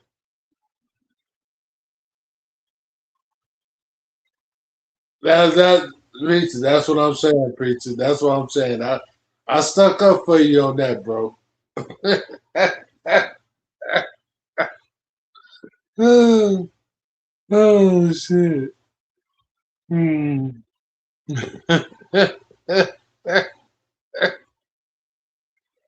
Oh, that's funny as hell. Yeah. Well, I agree with you on that, bro. Have you ever seen that motherfucker complete a sentence? Oh shit. Oh wow, that's crazy.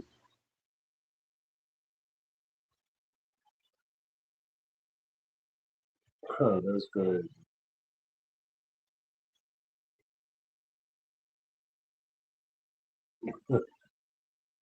Oh, they supposed to be opening the Obama Center here in Chicago today.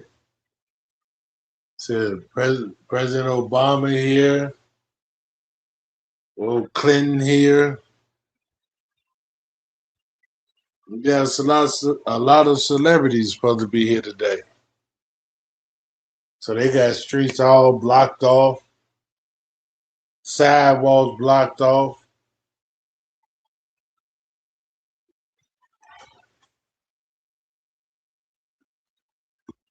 So shit, today's supposed to be a big day here in Chicago.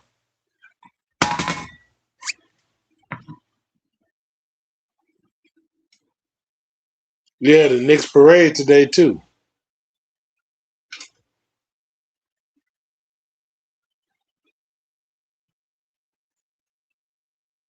What's up, Dwayne? Yep.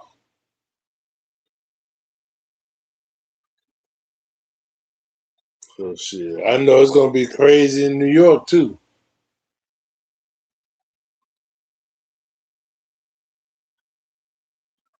It's gonna be crazy in New York too.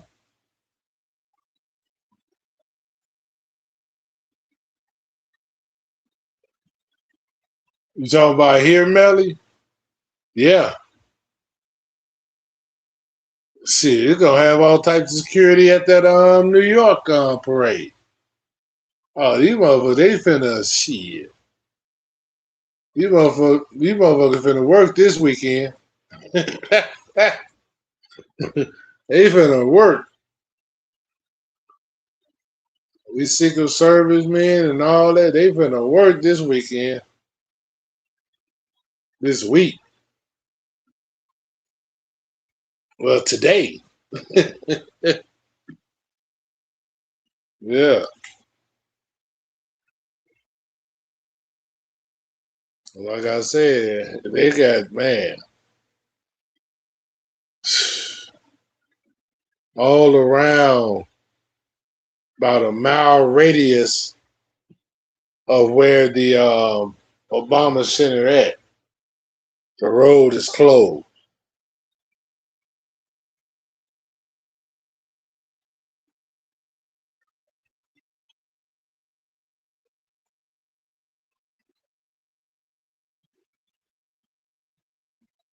So shit. Yeah, it's crazy. So that's the big thing we got here going in Chicago.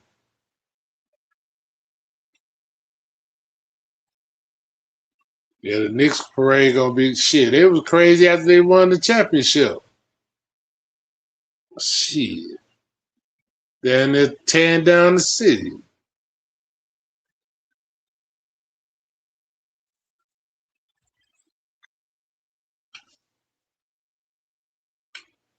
But I can't talk shit. We had motherfuckers looting when the Bulls first won the championship.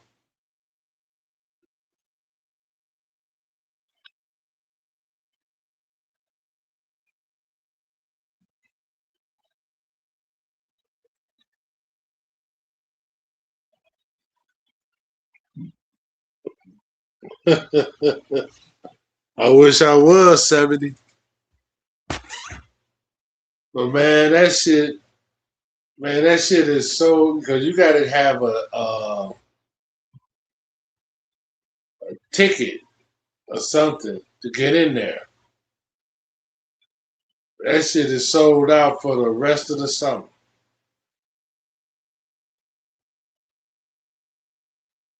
I wouldn't go there now anyway because it's too hot. It's just opening up. The grand opening to the public is tomorrow. But all the important people gonna be there today. But for the public, it's sold out for the rest of the summer. So if you want to go there, say you want to come here in July and maybe want to go there, you can't go because it's sold out.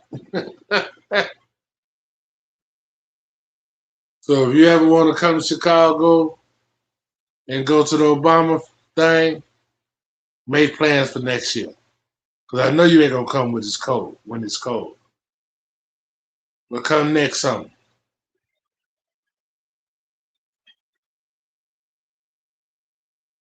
Yep.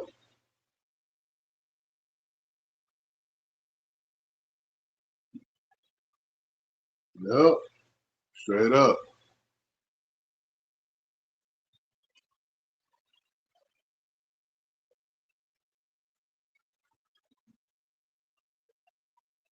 Man, it's crazy. It's going to be wild over in that area. Traffic. See, that's what a lot of the people who grew up in that area, who live in that area, was protesting against. Because they knew they're going to have a lot of traffic over there. You know, people know there's going to be a lot of traffic.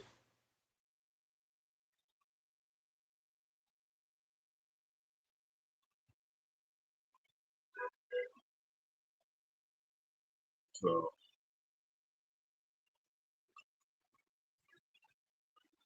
yeah, it's crazy.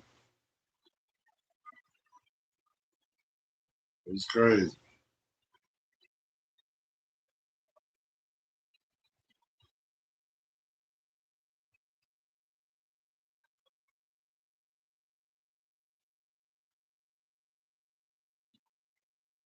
Hmm.